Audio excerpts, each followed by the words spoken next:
අයිබෝන් කොවිඩ් වසංගත තත්ත්වය හමුවේ අපි ගොඩක් දෙනෙකුට පහුගිය කාලේ නිවාසවලට වෙලා ඉන්න සිද්ධ වුණා. මේ වෙන විටත් ලංකාවේ බොහෝ දෙනා නිවෙස් වලට අපි කටයුතු කරන්නේ.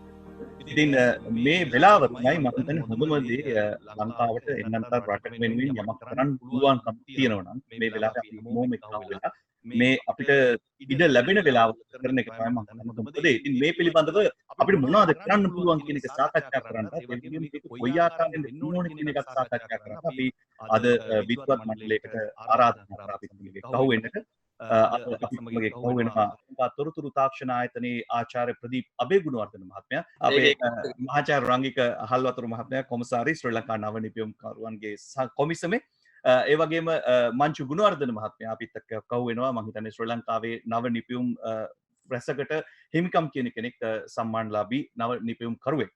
අපි මුලින්ම මහාචාර්ය රංගික හල්වතුරු මහත්මයා දෙසට හැරුණොත් එහෙම දැන් ගොඩක් දෙනෙක් මේ පහුගිය දවස්වල අපි දැක්කා Facebook එකේ එහෙම නැත්නම් විවිධ මාධ්‍යවල අලුත් දෑ නිෂ්පාදනය කරනවා. විශේෂයෙන් මේ කොවිඩ් වසංගත තත්ත්වය හමුවේ අලුත් දේවල් ඔවුන් උනන්දු වෙනවා නිෂ්පාදනය කරන්න. ඇත්තටම අපි දැන් මේ වෙලාවේ මේ කොවිඩ් වෙනුවෙන්ද විතරමද මේක කරන්න ඕනේ? මොකද්ද අපි අපෙන් මෙන්න ඕන දේ මොකද්ද කියන එක මුලින්ම අපිට කෙටියෙන්ම සඳහන් කරමු. යසරත් බොහොම හොඳ ප්‍රශ්නයක්. පළවෙනියෙන් ඇත්තටම අපෙන් වෙන්න ඕන දේ මොකද්ද කියලා අහුවොත් මම හිතන්නේ නව නිර්මාණකරණය ගැන කතා කරන්න ඉස්සෙල්ලා නැත්නම් අලුත් දේවල් හදන්න ඉස්සෙල්ලා මම හිතනවා ඊට වඩා වැදගත් දෙයක් ගැන අපි කතා කරන්න ඕනේ මේ වෙලාවේ. ඒක තමයි අපිට තියෙනවා මේ සාමූහික සමාජීය වගකීම කියලා දෙයක්. අපි හැම එක්කෙනාටම තියෙනවා මේ සමාජය ඇතුලේ පුංචි වගකීමක් ඉෂ්ට කරන්න. මම හිතන්නේ ඒක ඉෂ්ට කරන එක තමයි යසරත් මම හිතන්නේ මේ වෙලාවේ පළවෙනියෙන්ම කළ යුතු වෙන්නේ. ඊට පස්සේ දෙවෙනුව අපිට කතා කරන්න පුළුවන් රයිට් රටක් විදිහට අපි කොහොමද නැගිටින්නේ. පළවෙනියෙන්ම නැගිටින්න ඉස්සෙල්ලා මේ තියෙන අවදානම් තත්ත්වෙන් මිදීමේ අවශ්‍යතාවය තියෙනවා. ඒකට හැම කෙනාම අපි ආරක්ෂක මේ සේවයේ නියුතු සමාජිකයන් වෙන්න පුළුවන්, වෛද්‍ය ශාස්ත්‍රයේ ඉන්න පුළුවන්, අය වෙන්න පුළුවන්, අපි හිතමු පරිශන කටයුතු වල යෙදෙන පිරිස් වෙන්න පුළුවන්. එතනින් එහා ගිහිල්ලා සමාජයේ ඉන්න සෑම පුරවැසියෙකුටම මම හිතන්නේ සාමූහික සමාජීය වගකීමක් තියෙනවා. ඒක ඉෂ්ට කළ යුතුයි. ඒ අතර මම හිතන්නේ අපිට හිතන්න සිද්ධ වෙනවා මේ පෝස්ට් කොවිඩ් නැත්නම් මේ කොවිඩ් කියන අනතුර පහව ගියාට පස්සේ රටක් විදියට කොහොමද නැගිටින්නේ කියන එක මම හිතන්නේ එතනදී තමයි අපිට නව නිර්මාණකරණය ප්‍රතිනිර්මාණකරණය නවෝත්පාදනය මේ හැම දෙයකම වැදගත්කම එන්නේ අන්න ඒ කියන තැනදී නැත්නම් මේ අවස්ථාවේදී මම හිතන්නේ පළවෙනිම සාධකයේ විය යුත්තේ අපේ සාමූහික සමාජීය වගකීම් ඉෂ්ට කරන්නේ. මහාචාර්යතුමනි මුලින්ම මේ නව නිපැයුමක් කියලා කියන්නේ මොකද්ද? ඒ කියන්නේ තියෙන දෙයක් වැඩි දියුණු කරන එකක් නැත්නම් අලුතෙන්ම හදන එකක්ද? මොකක්ද ඇත්තට මේ නව නිපැයුමක් කියලා කියන්නේ? යසරත් මෙහෙමයි නව නිර්මාණ ගැන කතා කරනකොට අපිට වචන තුනක් එනවා. පළවෙනි එක තමයි නව නිර්මාණ කියන එක, දෙවෙනි එක තමයි ප්‍රතිනිර්මාණ කියන එක, තුන්වෙනි තමයි නවෝත්පාදන කියන වචන තුන. මම ওই වචන තුන ගැන ඉතාමත්ම සරල පැහැදිලි කිරීමක් කරොත් නව නිර්මාණ කියන්නේ අර ලෝවේ කොහෙවත් නැති නැත්නම් අලුත් දැනුමක්. ඒක අපි දන්නවා ලෝකේ ගත්තොතින් යසරත් උරුම දැනුමක් තියෙනවා. අපි මංජු ගත්තොතින් මංජුට උරුම දැනුමක් තියෙනවා. අපි හැමෝටම උරුම දැනුමක් තියෙනවා. ඊට පස්සේ පොදු දැනුමක් තියෙනවා. මේක අපි හැමෝම දන්න දැනුමක් තියෙනවා. ඒතර මේ පොදු දැනුමින් එහාට ගිහලා Tamanට අයිතිවාසිකම් කියන්න පුළුවන් බුද්ධිමය දේපලක් මම දැන් ගීතාංජලි එකතු වුණාට පස්සේ මේක ගැන ඉතාමත්ම හොඳ පැහැදිලි කිරීමක් කරයි. ඒතර කෙනෙකුට අයිතිවාසිකමක් කියන්න පුළුවන් නම් මේක මගේ දැනුම මේක හොයාගත්තේ මම කියලා අපිට ඒක නව නිර්මාණයක් විදිහට ගන්න පුළුවන්. ඒතර නව නිර්මාණයක් වුණ සැනින් අපිට ඒකට පේටන්ට් බලපත්‍රයක් ගන්න පුළුවන්.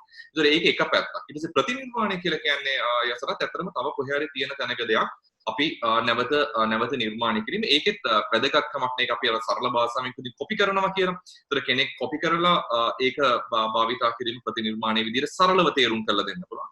එතකොට නවෝත්පාදනයක් කියන්නේ යසරත් ඊට වඩා ගොඩාක් එහා ගිය දෙයක්. නව නිර්මාණයක් කරපු සැනින් එක නවෝත්පාදනයක් බවට පත් වෙන්නේ. නවෝත්පාදනයක් බවට පත් වෙන්නේ ඒක පාවිච්චි කරන පිරිස් ඉන්න ඕනේ. ඒක අපේ සමාජගත කරන්න පුළුවන් මිනිස්සුන්ට ආකර්ෂණීය මට්ටමට ඒක දියුණු කරන්න ඕනේ. ඒක භාවිතා කරන පිරිසක් ඉන්න ඕනේ. එතකොට ඒතර භාවිතා කරන පිරිසක් වට පස්සේ ඒක අර රෝ තත්ත්වේ නැත්නම් ඒක අර අමුවෙන් අපිට නව නිර්මාණය සමාජගත කරන්න පුළුවන් කමක් නැහැ. එතකොට මේ යම්කිසි විදියක ක්‍රියාවලියකින් පස්සේ තමයි නව නිර්මාණයක් නවෝත්පාදනයක් බවට පත් වෙන්නේ. නමුත් මේ වගේ අවස්ථාවක නමුත් අපි කතා කරන්නේ ලංකාවේ තියෙන අද තියෙන පවතින තත්ත්වයක ගත්තොත් මම මේ කරුණු තුනම වැදගත් වෙනවා. අපිට නව නිර්මාණ කරන්න වෙනවා. සමහරවිට මේ ලොක්ඩවුන් තත්ත්වෙත් එක්ක අපිට තියෙන ආනයන අපනයන සීමා වෙලා තියෙනකොට අපිට සිද්ධ වෙනවා ප්‍රතිනිර්මාණකරණයට යන්න. සමහරවිට ප්‍රතිනිර්මාණකරණයේ ආරම්භයක් වෙන්න පුළුවන් නව නිර්මාණ බිහි වෙන්න. ඒතර ඒකම අපිට නව නිර්මාණ කරලා නව නිර්මාණ 100ක් 200ක් නැත්නම් 1000ක් 2000ක් නැත්නම් ලක්ෂයක් ලක්ෂ දෙකක් හැදුවට වැඩක් නැහැ. මේ නව නිර්මාණ නව උත්පාදන බවට පත් වේදරේ මේ කාරණා තුනම ගියොතින් තමයි මම දැන් අපිට රටක් විදියට නැගිටීමේ හැකියාව එන්නේ අසරත්. දැන් කෙනෙක්ට ආසාවක් ඇති වෙන්න පුළුවන්. මම එහෙම කිව්වොත් දැන් මේ වෙලාවේ මේක අහගෙන ඉන්න මේ එහෙම නැත්නම් අපි සමාජ මාධ්‍ය ජාලාවල ගොඩක් වෙලාවට දකින්න අලුත් දේවල් බිහි වෙනවා. මේවා දකින්න කෙනෙකුට උනන්දුවක් ඇති වෙනවා. අපිත් යමක් කරන්න ඕන. අපිත් මොන හරි නිර්මාණයක් කරන්න ඕන. ඉස්සෙල්ලම එහෙම අදහසක් කෙනෙකුට දෙන්න පුළුවන් පණිවිඩය මොකද්ද? අදහසක් આવතින් ඒක මෙහෙමයි නව නිර්මාණකරණයේ යෙදෙන පිරිස් මම දැන් මෙතන ඉන්නේ නව නිර්මාණකරණයට ඉතාමත්ම ළඟින් සම්බන්ධකම් තියෙන පිරිස් මේ හැම කෙනෙක්ම පිස්සු මම එහෙම කිව්වොත් මම හිතන්නේ ඉතාමත්ම සාර්ථකව කෙනෙකුට හිතනවා නම් තමන් නව නිර්මාණකරණයේ යෙදෙනවා කියලා සමහරවිට අනිත් පැත්තෙන් හිතෙන්න පුළුවන් ගෙදරින් හිතන්න පුළුවන් අයියෝ මේ මනුස්සයා ළමෙක් ගත්තොතින් මේ ළමයා පිස්සු වැඩ කරනවා මේ ළමයා මේ ගෙදර තියෙන මේ රේඩියෝ එක ගලවනවා කෑලි කෑලි මේ හොඳට වැඩ කරන සෙල්ලම් බඩුව ගලවලා කෑලි කෑලි කරනවා. ඉතින් ඒ වගේ මේ අර යම්කිසි විදිහක පුංචි පිස්සු චරිත තමයි නව නිර්මාණය දෙන්නේ. ඒකට එහෙම කියනකොට අපේ දරුවන්ට අපේ දෙමව්පියන්ට හිතේ මැවෙන්න පුළුවන් අයියෝ අපේ දරුවත් නව නිර්මාණකරණයේ යෙදෙන දරුවෙක් නේද අපි මේ දරුවගේ තියෙන ඒ හැකියාව මරණව නේද කියලා. ඒතර කෙනෙක් නව නිර්මාණකරණයේ ආසාවක් තියෙනවා නම් පළවෙනිම දේ අර ඔළුවට අලුත් ප්‍රශ්න එන්න ඕනේ. ප්‍රශ්නත් එක්ක ජීවත් වෙන චරිතයක් තමයි නව නිර්මාණකරුවෙක් වෙන්නේ. ඒතර නව නිර්මාණකරුවෙක් වෙන්න ආසාවක් තියෙනවා නම් ඇත්තටම මම හිතන්නේ පළවෙනිම කළ යුත්තේ ප්‍රශ්න හොයන්න ඕනේ. ප්‍රශ්න හිතේ මවාගෙන මම හිතන්නේ ඒක එක්තරා විදිහට ලංකාවේ නව නිර්මාණකරණයේ ලොකු අවාසනාවක්. මොකද අපි නව නිර්මාණකරණයේ කරපු ගොඩක් නව නිර්මාණ නව උත්පාදන බවට පරිවර්තනය නොවෙන්න ප්‍රධානම හේතුව තමයි අපි ප්‍රශ්න සමහර වෙලාවට ලෝකේ පවතින ප්‍රශ්න නෙමෙයි අපි හිතින් මවාගත්ත ප්‍රශ්නකට උත්තරයක් හොයලා අපි සමාජයට කියනවා මෙන්න මම නව නිර්මාණයක් හොයාගත්තා මේක බාර ගන්න කියලා. ඒත් මම බලහත්කාරයෙන් අපි සමාජගත කරන්න උත්සාහ කරනවා අපි හොයාගන්න නව නිර්මාණ. ඒකෙන් නව නිර්මාණකරණයේ ගොඩාක් බිඳවැටීමකට ලක් වුණා පසුගිය අවුරුදු කිහිපය ඇතුලේ ලංකාව ඇතුලේ. ඒකට ප්‍රධානම හේතුව කියන්නේ නව නිර්මාණකරණයේදී අවශ්‍ය කරන පළවෙනිම ස්ටෙප් එක හරියට පැනලා නැහැ නව නිර්මාණකරු. නව නිර්මාණකරණයේ යෙදෙන්න යම්කිසි පුද්ගලයෙක් උත්සාහ කරනවා නම් මම හිතන්නේ ඔහු පළවෙනියෙන්ම කළ යුතු දේ සමාජගත විය යුතුයි. සමාජයේ තියෙන ගැටලු තේරුම් ගත යුතුයි. සමාජගත වෙනවා කියන පරිසරය සමාජය මේ මිනිස්සු එක්ක ගැටීම ඒකත් එක්ක තමයි මිනිස්සුන්ගේ තියෙන සමාජයේ තියෙන ගැටලුව අපිට එන්නේ. ඒතකොට ගැටලුවකට තියෙන සමාජයේ පවතින ගැටලුවකට අපි උත්තරයක් හොයාගත්තොත් ඉස්සරහත් ඒක ඉතාමත්ම ලේසියෙන් සමාජගත කරන්න පුළුවන්. අපි ගත්තොත් මේ වෙලාවේ කොවිඩ් වසංගතයත් එක්ක තියෙන ගැටලුවක් උත්තරයක් හොයාගන්න උත්සාහ කළොත් යසරත් ලංකාවේ ඉන්න මිලියන 22 නෙමෙයි ලෝකයේ ඉන්න බිලියන 7.8ක් 7.9ක් මන් දන්නේ දැන් මේ වෙනකොට කීච්චර අඩු වෙලාද කියන එක දන්නේ නැහැ. නමුත් ඒ පිරිසම බලන් ඉන්නවා මේ දේ ආයාසයෙන් තොරව ළඟා කරගන්න. ඉතින් මම හිතන්නේ අන්න එක තමයි පළවෙනිම දේ. නව නිර්මාණකරණයේ යෙදෙන්න කවුරු හරි කෙනෙක් ඉන්නවා නම් ඔහු සමාජගත විය යුතුයි. ගෙදරක කාමරයක් ඇතුලේ කොටු වෙලා කම්පියුටරයක් ඇතුලේ කොටු වෙලා නැත්නම් ආඩිනෝ බෝඩ් එකක් ඇතුලේ කොටු වෙලා නව නිර්මාණකරණයේ යෙදෙන්න බෑ. සමාජයට ආ යුතුයි, පරිසරයට ආ යුතුයි, සුභා ධර්මයත් එක්ක ජීවත් විය යුතුයි. ඒකෙන් ඔහුට නව නිර්මාණය කරන්නට අවශ්‍ය කරන වස්තු බීජ ටික හොයාගන්න පුළුවන්. ඔබතුමාගේ මම මෙහෙම ඇහුවොත් දැන් ඔබතුමා ගොඩක් වෙලාවට මේ නව නිර්මාණ කරුවන් එක්ක බොහොම ඊටාම සමීපව ගැටෙන කෙනෙක්. ඒ වගේම ජාත්‍යන්තරයේ මේ බිහි වෙන දේවල් ගැන බොහොම නිරන්තරයෙන් අවධානයෙන් ඉන්න කෙනෙක්. ලංකාවේ මේ දුවා දරුවන්ට එහෙම නැත්නම් තරුණ තරුණියන්ට යම් ඉඟියක් දෙන්න පුළුවන්ද? මෙන්න මේ පැත්ත ගැන පොඩ්ඩක් වැඩිපුර හිතන්න. අපි පොඩ්ඩක් අඩුයි එහෙම හිතෙනවා. එහෙම කියලා මොන හරි ඉඟියක් දෙන්න පුළුවන් කමක් තියෙනවද? අපි නොකළ යුතු දෙයක් ඒක. මම හිතන්නේ නෑ අපි දරුවන්ව දිශාගත කළ යුතුයි කියලා. ඔබ මෙන්න මේ පැත්තේ නව නිර්මාණ කරන්න, ඔබ මේ පැත්තේ නිර්මාණ කරන්න, මේ පැත්තේ නව නිර්මාණ කරොත් ලෝකෙ ඔබට පිළිගැනීමක් නෑ කියලා කියනද අපි උත්සාහ කරන්න ඕනේ අසරත් හැමදේම සමා වෙන්න. අසරත් අහපු ප්‍රශ්නට මම සම්පූර්ණ ප්‍රතිවිරුද්ධ උත්තරයක් දෙන්න සිද්ධ වෙනවා. බොහොම ඊටාම ගෞරවයෙන් පිළිගන්නවා. අපි උත්සාහ කළ යුත්තේ නියම නව නිර්මාණ කරුවෙක් බිහි කරන්න නම් ඔහුගේ ඇඟ ඇතුලේ ඉන්න චරිතය අවදි කළ යුතුයි. මොකද අපි හැම කෙනෙක්ගේම ඇතුලේ තියෙනවා යසරත් අපි නොදන්න චරිතයක් ජීවත් වෙනවා. අපි ඉස්සරහා පේන චරිතෙනෙම ඊට වඩා වෙනස් චරිතයක් මේ සිරුර ඇතුලේ ජීවත් වෙනවා. අන්න ඒ චරිතයට නැගිටින්න දුන්නොත් ඒ තියෙන කුසලතා ඒ තියෙන හැකියාව ටික නැගිටින්න දුන්නොත් මම හිතන්නේ අපිට ලොකු දෙයක් කරන්න. සමහරවිට නව නිර්මාණ කිව්වට පස්සේ කෙනෙකුට හිතෙන්නේ අසරත් අර පුංචි කෑලි හදන ගැජට් එකක් කියලා නෑ. එතනින් එහා කියලා ලොකු නව නිර්මාණ කරන්න පුළුවන්. අපිට සංගීත පැත්තෙන් නව නිර්මාණ කරලා ලස්සන තනුවක් දාන්න පුළුවන්. ඒ ලස්සන මම කියන්නේ ඒකෙන් ඊට වඩා සමාජ විද්‍යාත්මක සමාජ නවෝත්පාදනයකට යන්න පුළුවන් වෙයි. අලුත් විදිහට හිතන්න පුළුවන් වෙයි. මම හිතන්නේ ඒ පැත්තට ආස කරන අපි සංගීතයේ පැත්තට ආස කරන කෙනෙක් අපි බලහත්කාරයෙන් ගෙනල්ලා නව නිර්මාණයක් කරන්න මෙන්න මේ වෙලාවේ කොවිඩ් වලට බෙහෙතක් හොයාගන්න කියලා කිව්වොත් මම හිතන්නේ අපි අසාධාරණයක් කරන ඒ දරුවට ඒ දරුවා ආස කරන පැත්තෙන් යන්න දෙන්න. එදාට පුළුවන් මේ ලෝකේ ජය ගන්න පුළුවන් නව නිර්මාණයක් ඒ දරුවට කරන්න. මහාචාර්යතුමනි මම මේ ප්‍රශ්නේ ඇහුවේ වෙන මුකුත් හින්දා නෙවෙයි. දැන් ගොඩක් වෙලාවට කෙනෙක් තමන්ට හිතිලා දෙයක් අලුත් දෙයක් නිර්මාණය කරගන්න උත්සාහ කරලා කොහොම හරි ඒ නිර්මාණය එළියට ආවයින් පස්සේ ඒක සමහර වෙලාවට සමාජය තුළ පිළිගැනීමකට ලක් නොවෙන්න පුළුවන්. ඒ කියන්නේ ඒකට අවශ්‍ය වටිනකම නොලැබෙන්න පුළුවන්. දැන් අපි මාධ්‍යයේ ඉන්න නිසා අපි දකිනවා ගොඩක් වෙලාවට අපි ගොඩක් දෙනෙක් කියන දෙයක් තමයි දැන් මේ පහුගිය දවස්වල සමාජ මාධ්‍ය ජාලාවල කිය අපි මෙහෙම දෙයක් නිර්මාණය කරා අපිට කවුරුවත් අත දුන්නේ නැහැ අපිට ඒක ඉස්සරහට ගෙනියන්න විදිහක් නැහැ මේ වගේ දේවල් ගොඩක් අපි හිතිය ගමන් අහනවා. මම අන්න ඒ වගේ ඒ කාරණේ නිසයි මේ ප්‍රශ්නේ ඇහුවේ. ඒ කියන්නේ අපි සමහරලාවට නිෂ්පාදනය කරන දේ ඒ වෙලාවේ සමාජයට වැදගත් නොවෙන්න පුළුවන්. නමුත් අපේ හැකියාව අනුව අපි ඒක නිර්මාණය කරා වෙන්න පුළුවන්. අන්න ඒ ගැටලුව නිසයි මම මේ ඇහුවේ. ඒකට යම් යම්කිසි එකතු කිරීමක් මම කළ යුතුයි. දැන් අපි ඉස්සෙල්ලා කතා කරා වචන තුනක් නව නිර්මාණ, ප්‍රතිනිර්මාණ සහ නවෝත්පාදන. නව නිර්මාණකරණයේ යෙදෙන කෙනෙකුට දෙවනි වැදගත් කාරණාව තමයි අසරත් මම හිතන්නේ අනිත් අපේ අනිත් විද්වත් මණ්ඩලයට යන්න ඉස්සෙල්ලා මම මේකත් සඳහන් කරන්න. අපිට තියෙන්න ඕනේ හොඳ ධාරණ ශක්තියක්. මම හිතන්නේ නව නිර්මාණ කරන හැම දෙයක්ම සමාජගත කරන්න බෑ. හැම නව නිර්මාණ කරන හැම දෙයක්ම නවෝත්පාදන බවට පරිවර්තනය වෙන්නේ නැහැ. සමහරවිට ගීතයක් කරත් අපි හිතමු සිරසෙන් කරන අලුත් ප්‍රෝග්‍රෑම් එකක්. ඒ කරන හැම ප්‍රෝග්‍රෑම් හිට වෙන්නේ නැහැ ඕගොල්ලෝගේ භාෂාවෙන්. ඒතකොට එහෙම ඒක අපි දරා ගැනීමේ හැකියාව තියෙනවා. හැබැයි අසරත් අපි සමාජයේ තියෙන අවශ්‍යතාවයකට අපි ඒක තේරුම් අරගෙන අපි උත්තරයක් හෙව්වනම් නව නිර්මාණයක් කරා නම් මම හිතන්නේ ඒක හිට වෙනවා. අනිවාර්යෙන් ඒක හිට වෙනවා. ඒකයි මම කිව්වේ අපේ මුල හරියට හදා ගන්න ඕනේ. ඒක මුල හරියට හදාගත්තන අර කතාවක් තියෙනනේ වැරදීමට මුලයි මුල අමතක වීම කියලා. එහෙම නැතුව අපිට මුල හරියට දාගත්තොත් ඒ මුල එක්ක අපි යම්කිසි විදියක නැගිටීමක් කරොත් මම හිතන්නේ නෑ ඒක හිට නොවී ඉඳී කියලා. ඒක අනිවාර්යෙන් හිට වෙයි. හැබැයි මතක තියාගන්න ඕනේ මේක එක්කේ ධාරණ ශක්තිය තියෙන්න ඕනේ කියලා හැම නව නිර්මාණයක්ම නව උත්පාදනයක් බවට පත් වෙන්නේ නැහැ. සමාජගත කරන එක ලේසි පහසු වැඩක් නෙමෙයි. නව නිර්මාණයක් ගෙනියනවා කියන එක. දැන් මහාචාර්යතුමා තව එක ප්‍රශ්නයකට අහලා මම අනිත් අයට යනවා ඊට පස්සේ ආයෙ නැවත ඔබතුමා ගාවට එනවා. ගොඩාක් තියෙනවා අහන්න දේවල්. දැන් කෙනෙකුට මූල බීජයක් ඇති කියන අදහසක් ඇති වුණොත් මෙන්න මෙහෙම දෙයක් කරොත් අපිට මෙන්න මෙහෙම නිර්මාණයක් කරොත් මේක සමාජයට වැඩදායි කියලා අපිට අදහසක් එනවා. ඒ කියන්නේ ඒක අපිට ඩෙවලොප් කරලා එහෙම නැත්නම් සංවර්ධනය කරලා ගන්නට පුළුවන්. නමුත් සමහර තාක්ෂණික ගැටලු අපිට මතුවෙන්න පුළුවන් ඒ වගේ දේවල් කරද්දී තවත් උපදෙස් ගන්න පුළුවන්. එහෙම අයට සහාය දෙන්න මොකක් හරි වැඩපිළිවෙලක් තියනවද? ඒ කියන්නේ මට ආව අදහසක් මට දැන් මේක කරන්න ඕන. හැබැයි මේක කරන විදිය ගැන මට තව පොඩ්ඩක් අදහසක් ගන්න පුළුවන් වුණොත් හොඳයි කියලා වගේ. එතකොට මං කාගාවටද යන්න ඕනේ මොකද්ද මට තියෙන සහාය?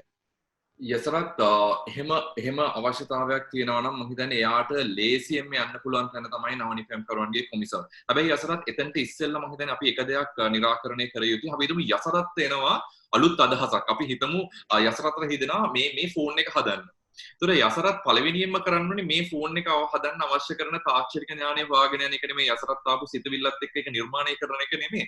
යසරත් බලන්නේ මේ ෆෝන් එක ලෝකේ තව කෙනෙක් හදලා තියෙනවාද කියලා. අපි ඔකට කියනවා අපේ නවෝත්පාදන නැත්නම් නව නිර්මාණ ඒ වචන මාලාවේ තියෙන වචනයක් තමයි ප්‍රයෝග සර්ච් එකක් කරනවා. නැත්නම් මේක වෙන කොහේ හරි තියෙනවාද? එහෙම තියෙනවා නම් යසරත් කොච්චර මහන්සියක් අරගෙන මේක හැදුවත් ඒක නව නිර්මාණයක් බවට පරිවර්තනය වෙන්නේ නැහැ. ඒතර අපිට සිද්ධ වෙන පළවෙනියෙන්ම ඔළුවට මේ වස්තු බීජය ආපු ගමම මුලින්ම ඉන්ටර්නෙට් එකට වෙන්න පුළුවන්. නැත්නම් අපි හිතමු අපි සරලව අපි Google වලට ගිහිල්ලා සර්ච් කරා කියලා කියමු. ටයිප් කරලා බලනවා මේ කියන භාණ්ඩේ තියෙනවා අඩුම ගානේ මම කියන්නේ ඒක තමයි අවශ්‍යතාවය තියෙන්නේ කියලා.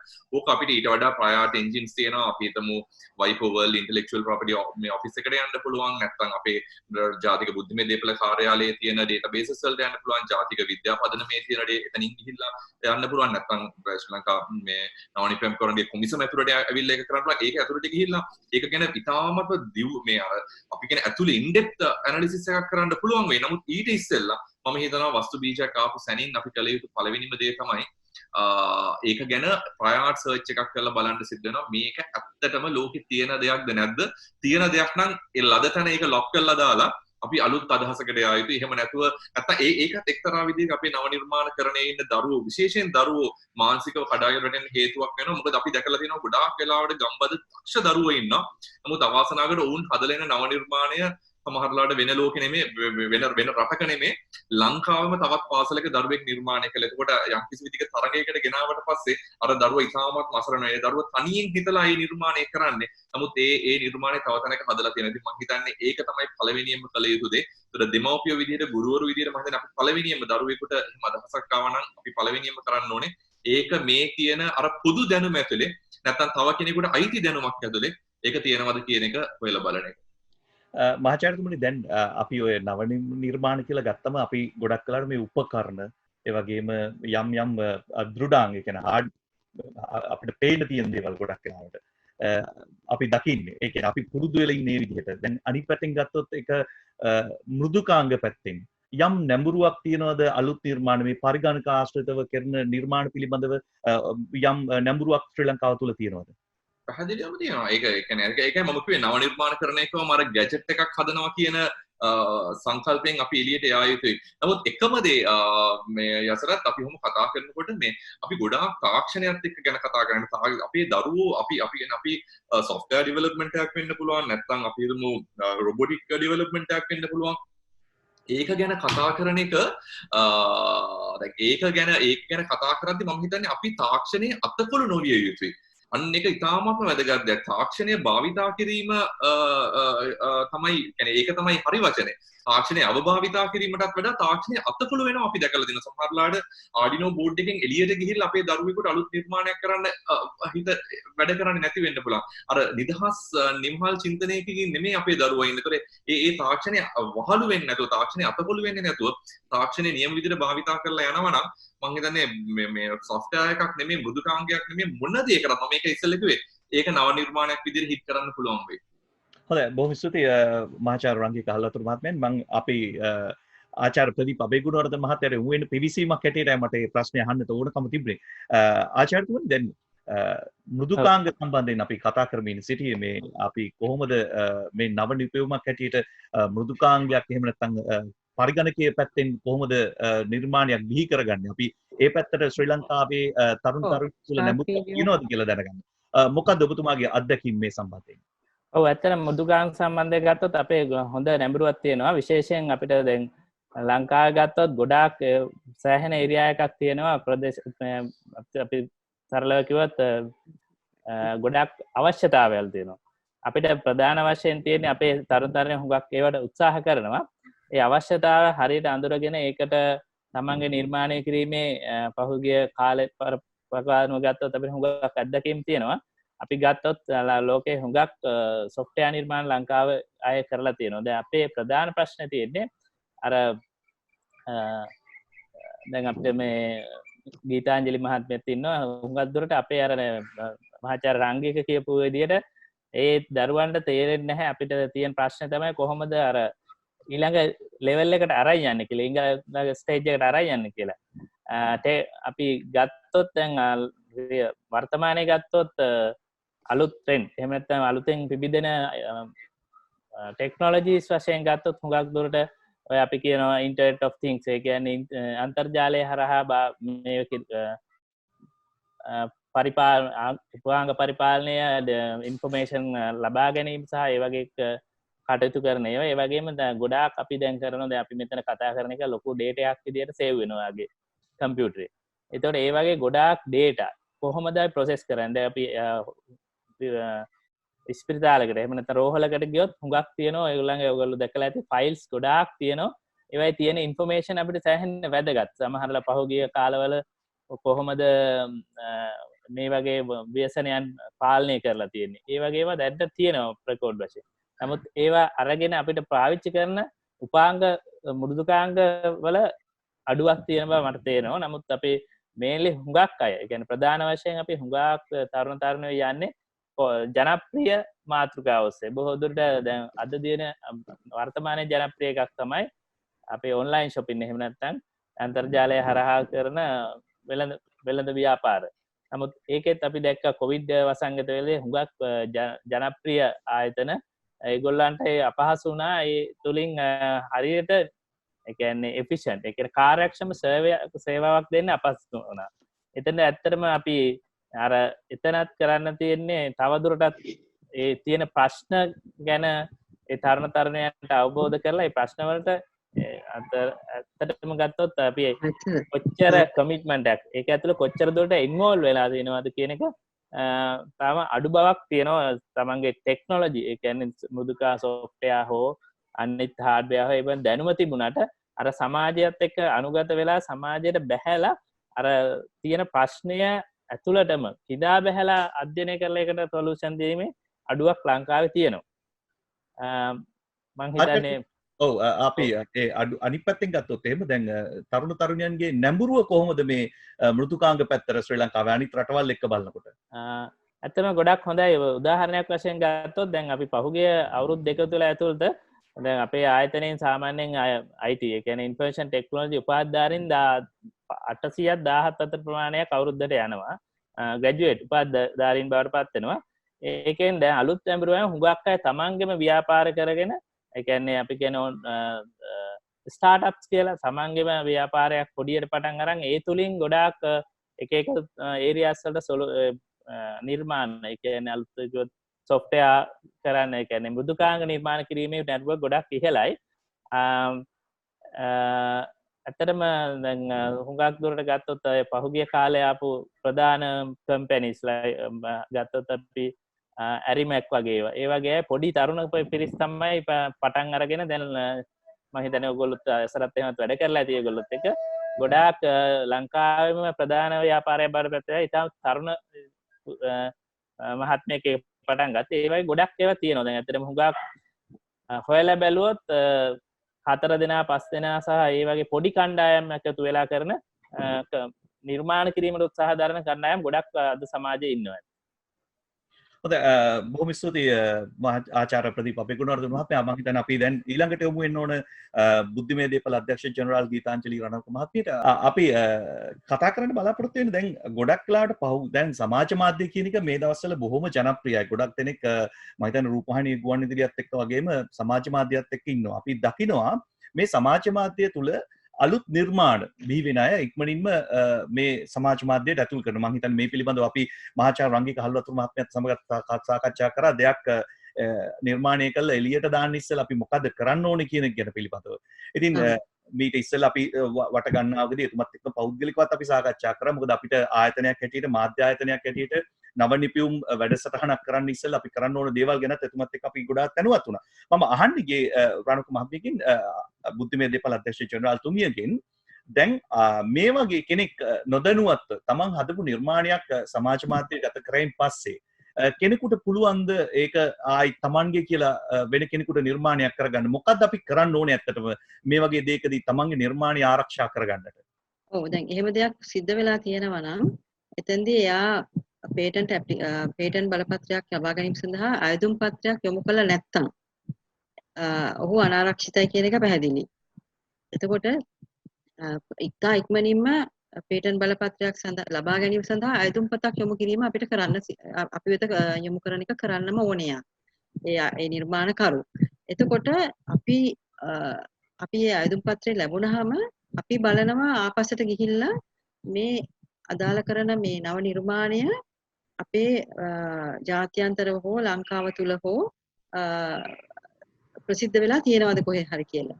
ඒ බලනකොට අපිට දැනගන්න හම්බ වෙනවා අපි දකිනවා දැන් අපිට මේ නව නිර්මාණකරුගේ Facebook එකේ මේක තියෙනවා කියලා. ඒකට අපිට ඒක අප්ලෝඩ් වෙලා පේනවා නම් අපි කියනවා මෙන්න අහවල් දේ තියෙනවා මේ කලින් ප්‍රසිද්ධ වෙලා. ඒක නිසා මේක නවතාවයක් නෑ කියන එක අපි ආගේ විමසනවා. එතකොට විමසමුවාම එයාට ඔප්පු කරන්න පුළුවන් නම් ඒ සමාජ මාධ්‍ය දාලාවට දැම්මේ එයා තමයි ඔරිජිනල් කීයක මේ හැදුවේ නිර්මාණය කරේ කියලා අපිට ඒ සහතිකයේ මත ඉදිරි කටයුතු කරන්න පුළුවන්. මොකද වසරක් ඇතුළත වරන් ඒක සිද්ධ වුණේ. කියන්නේ අයදුම් පත්‍රය දාන්න කලින් වසරක් ඇතුළත නා සිද්ධ වුණේ අපිට ඒ සඳහා යම්කිසි හැකියාවක් තියෙනවා පනතේ නීතිය අනුව එයාට එයාගේම එක කියලා ඔප්පු කරගෙන ඉදිරියට යන්න ඉදිරි කටයුතු කරන්න එයාගේ පේටන්ට් අයදුම් පත්‍රය සම්බන්ධයෙන්. බැරි වෙලාවත් හරි එයා පේටන්ට් අයදුම් පත්‍රයක් අපිට යොමු නොකරොත් අපි හිතමු වෙන කෙනෙක් අපිට වෙන ඔය දේවල්ම බලලා ඒ නිර්මාණයම කරලා අපිට ඉදිරිපත් කරොත් අන්න එතෙන්දී අපිට හරි ගැටලුවක් වෙනවා කොහොමද අපි අලුත් අයදුම්කරු හොයාගන්නේ කියන එක. නැත්නම් අයදුම්කරු හොයාගන්නේ කියන එක. ඒ නිසා තමයි අපි කියන්නේ අර වගේ සමාජ මාධ්‍ය දාලාවලට යොමු කරන්න කලින් ඒ වරද සිදු වෙන්න කලින් පුළුවන් තරම් ඉක්මනින් අපේ උපදෙස් අරගෙන මේක අයදුම් පත්‍රය යොමු කරගන්න උත්සාහ කරගන්න අර වගේ අතපසුවීමක් වුණත් ඉතා ඉක්මනින් එන්න කියන එක කියනවා. තව දුරටත් මම සමාජ මාධ්‍ය දාලා ගැන ඔබතුමා සඳහන් කරපු නිසා මම කියන්න කැමතියි. හුඟක් මේ පහුගිය කාලේ මේ මාස එකමාර තුල අපිට අයදුම් පත්‍ර ලැබිලා තියෙනවා. මේ COVID-19 සම්බන්ධයෙන් නිර්මාණ කරපු නව නිර්මාණකරුවන්ගෙන් 35කට අධික අයදුම්පත් සංඛ්‍යාවක් විවිධ නිර්මාණ අපි හිතමු ආවරණ සැනිටයිසේෂන් ප්‍රොඩක්ට්ස් ඒ වගේ එක එක දේවල් රොබෝ යන්ත්‍ර ඒ හැම දෙයකදීම අපි බලනවා ඔය නවතාවේ බලනවනේ පූර්ව කලාව කියන එක අපි බලනවා ආයාට් කියන එක දැනටත් අපි බලලා තියෙනවා සමහර ඒවා අපි දැක්කා එක ආයුධකරුවෙක් Facebook එකේ දාලා තියෙනවා එයාට මේ පේටන්ට් බලපත්‍රය අපි ලබා දුන්නා කියලා. ඒක සම්පූර්ණයෙන් වැරදි. අපි පේටන්ට් බලපත්‍රය ලබා දීලා නැහැ. පේටන්ට් ආයුධ පත්‍රය යොමු කිරීම පමණයි එයා තාම කරලා තියෙන්නේ. එතකොට මේ ආයුධ පත්‍රය අපි පරීක්ෂණයකට යොමු කළා ජාත්‍යන්තරව තියෙනවද කියලා බලලා ඔක්කොම කරලා ඉවරනාට පස්සේ තමයි අපි එයාට කියන්නේ ඔව් ඔයාගේ නව නිර්මාණයක් ඉදිරියට අපි යමු කියලා. ඒ නිසා අන්න එතෙන්දී මම ඒකත් සඳහන් කරේ ඒකයි මේ අපිට පේන උදාහරණයක් තියෙනවා. එයාගේ නම මම මෙතන කියන්නේ. හැබැයි Facebook එකේ එහෙම එකක් දාපුවාම එයා තනතුරකට ලක් වෙනවා. ඒ කියන්නේ එයා එයා පේටන්ට් බලපත්‍රය ලබාගෙනත් නැහැ. පේටන්ට් බලපත්‍රය මම ලබා ගත්තා කියලා දානවා පේටන්ට් ආයුධ පත්‍රය දාලා දවසකින් දෙකකින්. ඉතින් අන්න ඒ වගේ. ඒ නිසා ඒ රිස්ක් එක තියෙනවා. ඒ නිසා ඒකින්ද අපි හැමතිස්සෙම දැනුවත් කරන්නේ තමුන්ගේ නව නිර්මාණය ප්‍රසිද්ධ ස්ථානයක හෝ ප්‍රසිද්ධ වීඩියෝ ක්ලිප් එකකින් හෝ අප්ලෝඩ් කරගෙන ඉන්ටර්නෙට් එකට අප්ලෝඩ් කිරීම හෝ කිසි දෙයක් කරන්නේ නැතුව මූලික වශයෙන් අඩුම ගන්න ලේඛන ටික හදලා ඒ ගාස්තුවත් සමග අපිට යොමු කරන්න කියන එක අපි මෙතෙන්දී තව පැහැදිලි කරන්න කැමතියි ඔබතුමාගේ මේ ප්‍රශ්නෙට තව දුරටත් වැඩිදුර උත්තර දෙන්න. බොහොම කෙටි ප්‍රශ්නයක් තියෙනවා. දැන් අපි පේටන් අපි දැන් මේ ශාස්ත්‍රයේ ඉන්න ඔබතුමා ඔබ මේ මෙතන ඉන්න පිරිස මේ ශාස්ත්‍රයත් එක්ක නිරන්තරයෙන් ගැටෙන නිසා මේ පේටන් කියන්නේ මොකද්ද කියන එක ගැන අමුතුවෙන් කියන්න ඕනේ නැහැ. නමුත් දැන් මේක අහගෙන ඉන්න කෙනෙකුට මොකද්ද මේ පේටන් බලපත්‍රය කියලා කියන්නේ? මොකද්ද මේකෙන් හිමි වෙන දේ? ඊළඟට මේකට ආයුධම් කරන්න ඕනේ කොහොමද? මේක ඔන්ලයින් එහෙම නැත්නම් ඉන්ටර්නෙට් එක හරහා ආයුධම් කරන්න පුළුවන්ද? ඒක ඒ වගේම මේ පේටන්ට් බලපත්‍රයක් ගන්න කොච්චර කාලයක් ගත වෙනවද? මෙන්න මේකට ටිකක් බොහොම කෙටියෙන් කිව්වොත්. ඔව්. දැන් ඒක කෙටියෙන්ම කියනවා නම් ආයුධම් පත්‍රයක් යොමු කරනවා කියන්නේ අපේ පනතේ බුද්ධිමය දීපල පනතේ නීතිය යටතේ අපි ඒක කරගෙන යන්නේ. ඒකට අනුව ආයුධම් පත්‍රයත් එක්ක ගාස්තුවක් එක්ක ආයුධම් කරු අපිට ඒක යොමු කරන්න ඕනේ. ආයුධම් පත්‍රය සමග පේටන්ට් බලපත්‍රය ලබා ගැනීම සඳහා ලේඛනයක් තියෙනවා එයා ගොනු කරන්න ඕනේ. ආයුධම් පත්‍රයට සම්බන්ධ කරලා එයා ලේඛනයක් හදන්න ඕනේ. දැන් අපි හිතමු මුවා ආවරණයක් නම් මුවා ආවරණය එයා හදපු තැන ඉඳන් අවසානයේ දක්වා ඒකේ ඵල ප්‍රයෝජනය සහ ඒක පෙර තිබූ ඒවට වැඩිය තියෙන වෙනස මොකක්ද කියන එක එයා පැහැදිලි කරන්න ඕනේ. එයාගේ පේටන්ට් ආයුධ පත්‍රයත් එක්ක තියෙන ලේඛනය. එතකොට එතන හිමිකම් පෑම කියන එක අපි විශේෂයෙන්ම ඉල්ලනවා ක්ලේම්ස් කියන එක.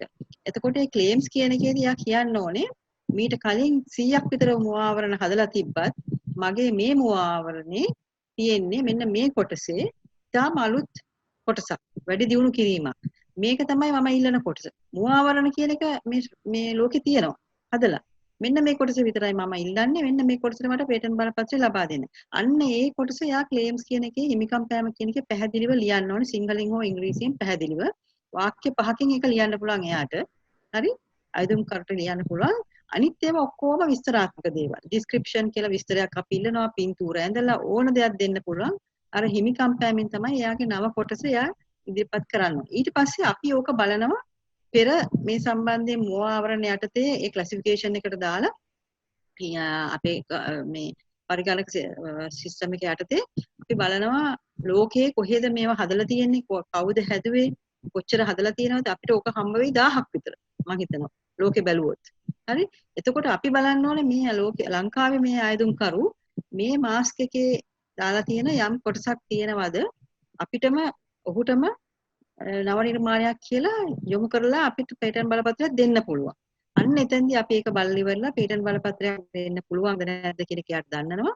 දන්නලා ඉවර වෙලා පේටන්ට් බලපත්‍රයක් දෙනවා. ඒතර යාගේ අංග සම්පූර්ණ නැත්තම් ලේඛන අපි පස්සේ අවස්ථාවක් දෙනවා. ලේඛන සකසලා දෙන්න කියලා අපිට අඩුපාඩු සකසන්නත් කියලා. එහෙම කළා සමහර වෙලාවට අවුරුදු 2-3 යන වෙලාවල් තියෙනවා 5ක් යන වෙලාවල් තියෙනවා.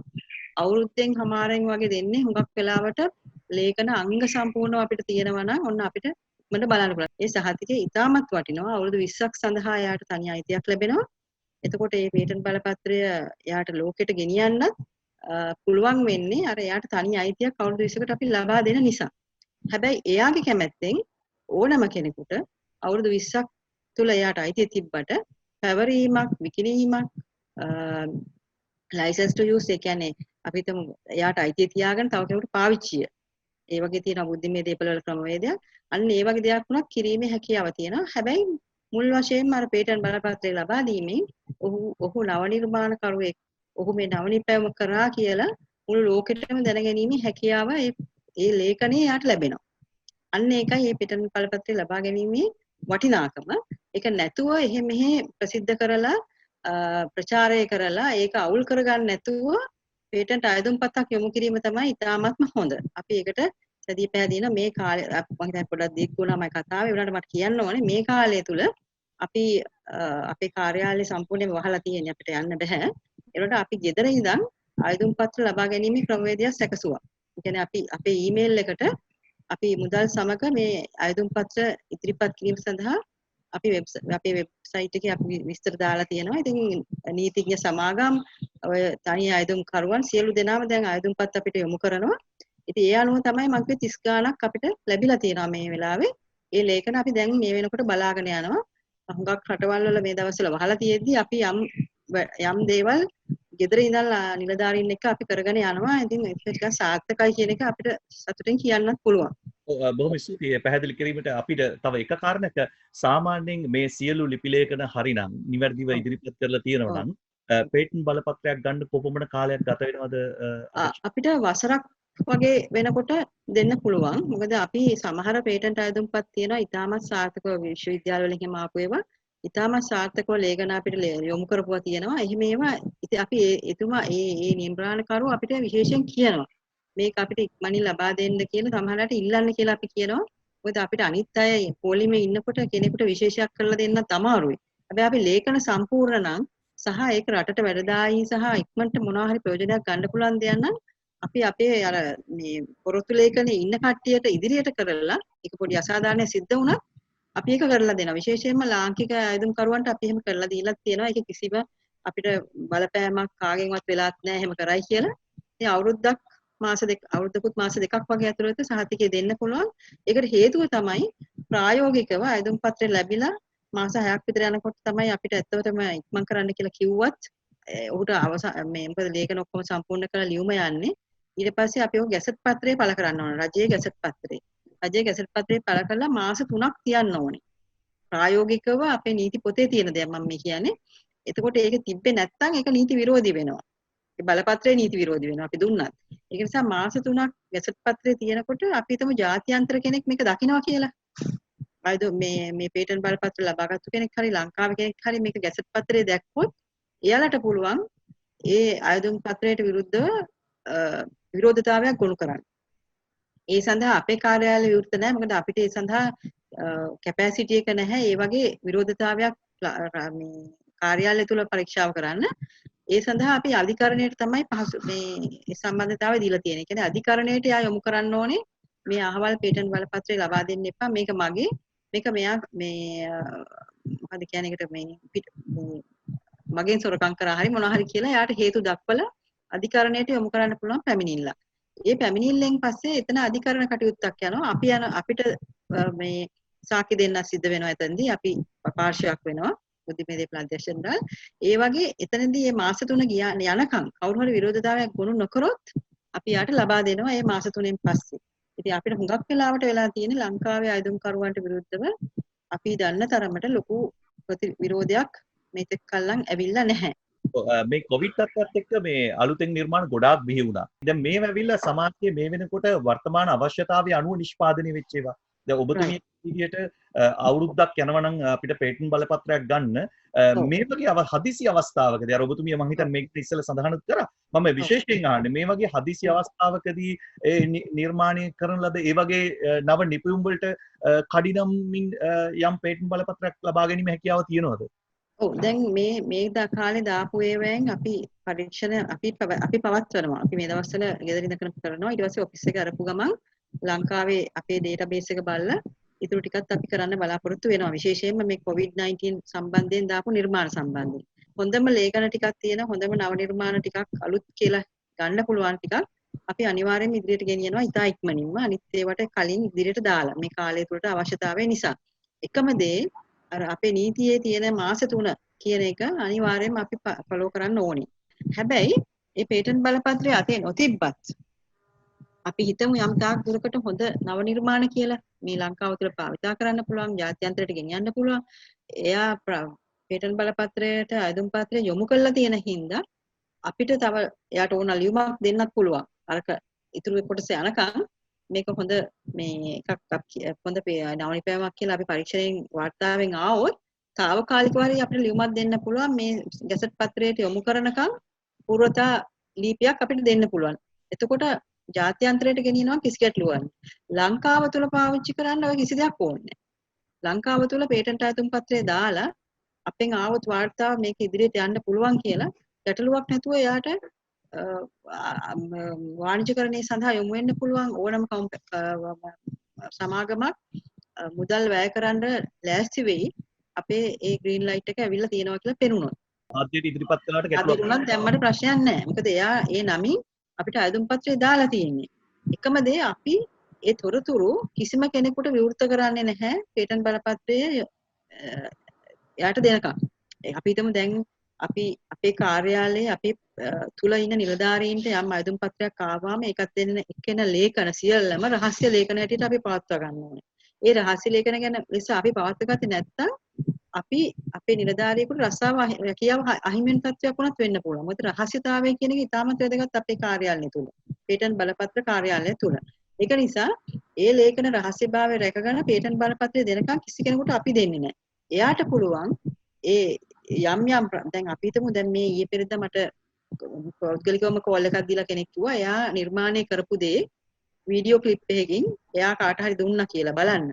මේ එයා මේ කියන්නේ දැනුවත් නැති නිසා දුන්නාම ඒක කොපි කරලා අයදුම් පත්‍රයක් අපිට දාලා තියෙනවා මේ කියලා මේ නව නිර්මාණකරු මට කියනවා. ඒ කියන්නේ මෙතන අපිට ඒගොල්ලෝ අතරේ ගැටලුවක් පේනවා. ඉතින් මේක අපි හංගන්න දෙයක් නැහැ අපිට ඉදිරියේදී ඕක ලැබෙයි. ඕගලන්ට දැනගන්න ලැබෙයි.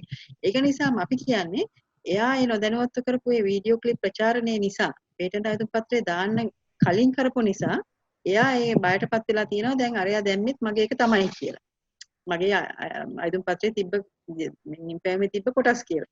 ඒක නිසා තමයි එයා දැන් ගැටලුවටපත් වෙලා තියෙන්නේ. හැබැයි හොඳ වෙලාවට අපි යාට කිව්වා ඉතා ඉක්මනින් ඔයා පේටන්ට් අයදුම් පත්‍රය දාන්න. ඔයාට පුළුවන් නම් ඔයා ඔරිජිනල් ක්‍රියේටර් කියලා අපිට පෙන්වන්න.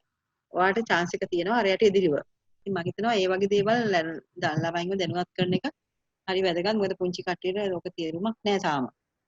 බොහොම ස්තුතියි ගීතාංජලි රණතුංග මහත්මිය. මම හිතන්නේ ඊටාම හොඳ පැහැදිලි කිරීමක් කරා මේ පිළිබඳව පුළුල් දැනුමක් අපිට ලබා ගැනීමේ හැකියාව ඒ තුලින් ලැබුණා. අපි මම හිතන්නේ කෙටියෙන්ම යලිත් යමු වුණොත් මංජු ගුණවර්ධන ගාවට එන්න ඉස්සෙල්ලා අපේ මහාචාර්ය රංගික හල්වතුර මහත්මයා දිහාවට පොඩ්ඩක් අපි අහන්නට ඕන. මම හිතන්නේ එතුමා පොඩ්ඩක් කාර්යබහුල නිසා ආයි යනවා. මංජු ඔබට මාව ඇහෙනවද? ඔව් රංගික හල්වතුර මහත්මයා මේ මහාචාර්යතුමනි අපිට ගීතාංජලි රණතුංග මහත්මිය ඉතාම පැහැදිලි කිරීමක් කරා මේ බුද්ධිමය දෙපළ පිළිබඳව මේක කොහොමද නව නිපැයුමක් මේකත් එක්ක කටයුතු කරන්න ඕනේ කියන එක. මේ කියපු කාරණාවලට ඔබතුමාගෙන් යම් ඇතුල් වෙන්න ඕන කාරණා කීප තියෙනවද යම් පැහැදිලි කිරීමක් කරන්න? ගීතාංජලි ඉතාමත් පැහැදිලිව සරලව තේරුම් කළ දුන්නා ඇයි අපි නව නිපැයුමක් ආරක්ෂා කළ ගත යුත්තේ සහ ජනමාධ්‍ය සහ නැත්නම් අපේ තියෙන මේ සෝෂල් මීඩියා වලට යා යුත්තේ නැත්තේ ඇයි මේක ඇත්තටම නව නිර්මාණයක් කරාම ඒකේ රහස්‍යභාවය කොහොමද ආරක්ෂා කරගත යුත්තේ එහෙම නොකරුවොත් මොකද්ද වෙන්නේ කියන එක. මම හිතන්නේ ගීතාංජලිගෙන් අපි තව පුංචි පැහැදිලි කිරීමක් කරගන්න උත්සාහ කරමු අයසරත් අපි හිතමු කෙනෙක් බලාපොරොත්තු වෙනවා නම් මම හිතන්නේ ඒක ගොඩක් වැදගත් වෙයි මේ වෙලාවේ රටේ අසන්නන්ට මම මේ යසරත් වෙනුවෙන් ඒ පැහැදිලි කිරීම ඉල්ලන්නම් ගීතාංජලිගෙන්. ඒක තමයි අපි හිතමු කෙනෙක් ඉන්නවා නව නිර්මාණයක් කරලා ඔහු බලාපොරොත්තු වෙනවා ලංකාවේ බුද්ධිමය දේපළ ඒකට අවශ්‍ය කරන නීතිමය රාමුව යටතේ රැකවරණය ගන්න ගමන් යම් කිසි විදිහක අන්තර්ජාතික මට්ටමේ ඒ රැකවරණයකට යන නැත්නම් අපි කියනවා PCD මම හිතන්නේ ඒකත් ගීතාංජලිම තේරුම් කරලා දෙනවා නම් ගොඩක් වැදගත් වෙයි අපේ ප්‍රේක්ෂකයන්ට. ඒතර කොහොමද PCD බලපත්‍රයක් ගන්නෙ? මේ වගේ ජනමාධ්‍ය තුළට නැත්නම් අපි හිතමු මාධ්‍ය තුලින් යම්කිසි දෙයක් මේක ප්‍රචාරණය කිරීම කොහොමද අන්තර්ජාතික මට්ටමේ පේටන්ට් බලපත්‍රයක් ලබා ගැනීමට බලපාන්නේ කොහොමද කියන මම ඒකත් වැදගත් වෙයි කියලා මම හිතනවා අපේ මේ වැඩසටහන බලන් ඉන්න අයට. මොකද ජාතික වශයෙන් නෙමෙයි ජාත්‍යන්තර වශයෙන් සමහර ලාවට අපිට අවශ්‍යතාවය තියෙයි මේ හදන නිර්මාණ. මොකද ලංකාවේ මිලියන 22 කට නෙමෙයි අපිට හැකියාව තියෙනවා නම් ජාත්‍යන්තර මට්ටමට යන්න නැත්නම් අපනයන මට්ටමට ගෙනියන්න අපිට ලොකු වාසියක් ගෙනද මම හිතන්නේ ඒ පැහැදිලි කිරීමක් කරගත්තොත් ගොඩක් සාර්ථක වෙයි කියලා මම හිතනවා. පේටන්ට් සහයෝගීතා ගිවිසුම යටතේ PCT කියන ගිවිසුම යටතේ අපි බැඳිලා ඉන්නවා රටවල් ගණනාවක් එක්ක ඒ අයදුම්පත් වල පූර්වතාවය අනුව ඒ රටවල් වලට ඒ පේටන්ට් බලපත්‍රය ලබා දීමට යොමු කර ගැනීම සඳහා. එතකොට අපි ලංකාව තුල දැන් අයදුම්පත්‍රය අපි හිතමු අද දානවා නම් අදින් පස්සේ වෙන රටවල් වලට යෑමේ හැකියාව ඒ අයදුම්කරුට තියෙනවා. ඒ කියන්නේ අපි හිතමු ජපානයේ එහෙම නැත්නම් ඇමරිකාවේ ඒ PCT කිවිසුම යටතේ තියෙන රටවල් වලට යොමු කර ගැනීමේ හැකියාව තියෙනවා. ඒකට අපි සම්බන්ධ වෙන්නේ නැහැ. හැබැයි ලෝක බුද්ධිමය දේපල සංවිධානයට කෙලින්ම ඒ ආයුධ පත්‍රයක් යොමු කරලා රටවල් ගණනාවක් නම් කරන්න පුළුවන් මේ රටවල් වලට මම මේක යොමු කරනවා කියලා ඔක්කොලාට මේ වගේ එකක් කරනකොට අපිට ඒජන්ට් කෙනෙක් කරා කරන්න වෙන්නේ. අපිට ඒජන්ට් කෙනෙක් හොයාගන්න පුළුවන් නම් හොඳයි. මොකද ලේසි ඒක. එතකොට එහෙම නැත්නම් ආයුධ කරුටම පුළුවන් ඒ ටික කරගන්න. එකම ගැටලුව පේටන්ට් ආයුධ පත්‍රය දාලා නොතිබ්බොත් අන්න ඒ ගැටලුව එනවා. මොකද ලංකාව තුළ පේටන්ට් ආයතන පත්‍රය දාලා තිබ්බොත් එයා යම් තාක් දුරට මම ඉස්සෙල්ලා කිව්වා වගේ ආරක්ෂිතයි. ඒ ආරක්ෂිත භාවය නිසා ඒ පූර්වතාවෙන් ඒ දිනයෙන් අනිත් රටවල් වලට ඉල්ලීමේ හැකියාව තියෙනවා. එතකොට අපි හිතමු මෙහෙ නොදා ඉඳලා අපි හිතමු ඔය සෝෂල් මීඩියා වලින් ප්‍රසිද්ධ කරලා ඉවර වෙලා මෙහෙ දාන්න අවශ්‍ය නැහැ. අපි ලංකාවේ මට වැදගත් නැහැ වැඩි මට පිටරටට යන්න ඕන කියලා සමහර එහෙම කියන අයත් ඉන්නවා. ජාත්‍යන්තර ඒවා ආරක්ෂා කිරීම වැදගත් ලංකාවට වැඩි කියන එක වගේ අදහසක් තියෙනවා. එහෙම වුණොත් යම් දවසක ඒ රටවල් වල ඒක පරීක්ෂා කරන කාලෙට ඒ රටේ එයාලට පේනවා මේ පූර්ව කලාව මෙහි කොහේ හරි ප්‍රසිද්ධ වෙලා තිබ්බා අවුරුද්දකට දෙකකට කලින් කියලා. මොකද මාස 30ක් විතර වගේ කල් හම්බ වෙනවා එයාලට. මේවා ආයුධම් කළා කාලයක් තුල වැඩ කරගන්න. ඒ නිසා ඒ කාලය තුල මෙයා ප්‍රසිද්ධ කරලා තිබ්බොත් සෝෂල් මීඩියා වල අර අපි මෙහි බලනවා වගේ ඒගොල්ලන්ටත් පේනවා පූර්ව කලාව වෙන රටවල මේක ප්‍රසිද්ධ කරලා තිබ්බා කියලා. ඒක නිසා එයාට ඒක අවාසියක් වෙනවා. අපි සරලව මේ කතාව කියනකදී ඉතාමත්ම කෙටියෙන් කිව්වොතින් කියන්න තියෙන්නේ ඔබගේ බුද්ධිමය දේපල ආරක්ෂා කරගන්න අවශ්‍ය නම් මම ගීතාංජලි කියපු විදිහට ඒකේ යුතුයකම තියෙන්නේ ඒ පුද්ගලයා සතුව මම හිතන්නේ අපිටවත් ජාතික බුද්ධිමය දේපල කාර්යාලයටවත් කාටවත් ඒක ආරක්ෂා කරලා දෙන්න බෑ. ඒකේ යුතුයකම තියෙන්නේ ඔහුමද. ඔහු සමාජ මාධ්‍ය වලටත් ජන මාධ්‍ය වලටත් යන්න පෙර ඒක ආරක්ෂා කරගත යුතුයි. මම හිතන්නේ ඒක අර අවදානමට පෙර සූදානම හොඳයි කියනවා වගේ මම හිතන්නේ පළවෙනියෙන්ම කළ යුතු දේ පේට් බලපත්‍රය ආයුධ පත්‍රය බාර දෙන එක. මහාචාර්යතුමනි අපිට ගොඩක් වෙලාවට හම්බෙන නව නිපුම්කරුවෝ කියන දෙයක් තමයි ඔවුන්ගේ පේටන් බලපත්‍රය ඉල්ලුම් කිරීම සඳහා ඔබතුමාලා කොමිසම යම් සහයක් ලබා දුන්නයි කියන එක. ඒක ගැන පොඩි පැහැදිලි කිරීමක් කරන්න. මොකද මේ පේටන් බලපත්‍රයක් වගේ දෙයක් ඉල්ලුම් කරනකොට අලුතෙන්ම කෙනෙක් සමහරලාට මම හිතන්නේ ඒකේ තියෙන අහලා තියෙන දේවල් සමහර ඒවා පුරව ගන්න තේරෙන්නේ නැහැ කියන එක ඒ අය අපිට කිව්වා. ගොඩක් ගම්වල අපේ දරුවෝ අපිට කතා කරලා කිව්වා. එතෙන්දී ඔවුන් කියපු දෙයක් තමයි ඔබතුමාගේ ආයතනය විශේෂයෙන් ශ්‍රී ලංකා නව නිපුම්කරුවන්ගේ කොමිසම ඒ සඳහා යම් සහයක් දුන්නයි කියලා. මේක අහගෙන ඉන්න කෙනෙක් ඉන්නවා නම් ඒ වගේ සහයක් අවශ්‍යයිට ඔබතුමාට දෙන්න පුළුවන් පණිවිඩය මොකක්ද? යසරත් මෙහෙමයි ඇත්තටම අපි ගත්තොතින් නිපෝ නැත්නම් ජාතික බුද්ධිමය දේපල කාර්යාලය ගත්තොතින් ඒක තමයි නීතිමය ආයතනය ලංකාව ඇතුලේ තියෙන එකම නීතිමය ආයතනය බුද්ධිමය දේපල ආරක්ෂා කරගන්න. ඒතකොට ඔහුට ඔවුන් අර දැන් අපිට තියෙනවානේ conflict of interest නැත්නම් අපි කරනකොට දැන් මගේ මම පේපර් එකක් හදලා මටම උත්තර ලියන්න බෑනේ. අන්න ඒ වගේ ඒතර බුද්ධිමය දේපල කාර්යාලයට අහිමි වෙනවා තව කෙනෙකුට උදව් කිරීමේ හැකියාව. ඒතර ඒකට සහයෝගය දක්වන්න පුළුවන් ආයතන කීපයක් ලංකාව ඇතුලේ තියෙනවා. මේ යසරත් අපි ගත්තොතින් NSF විද්‍යා පදනම නැත්නම් අපේ ස්ලික් නැත්නම් ශ්‍රී ලංකාවේ නව නිපැම් කරුවන්ගේ කොමිසම විතර මේවා ඇතුලේ තියෙනවා යම් කිසි විදිහකට සහයෝගය දැක්වීමේ ක්‍රමවේදයක්.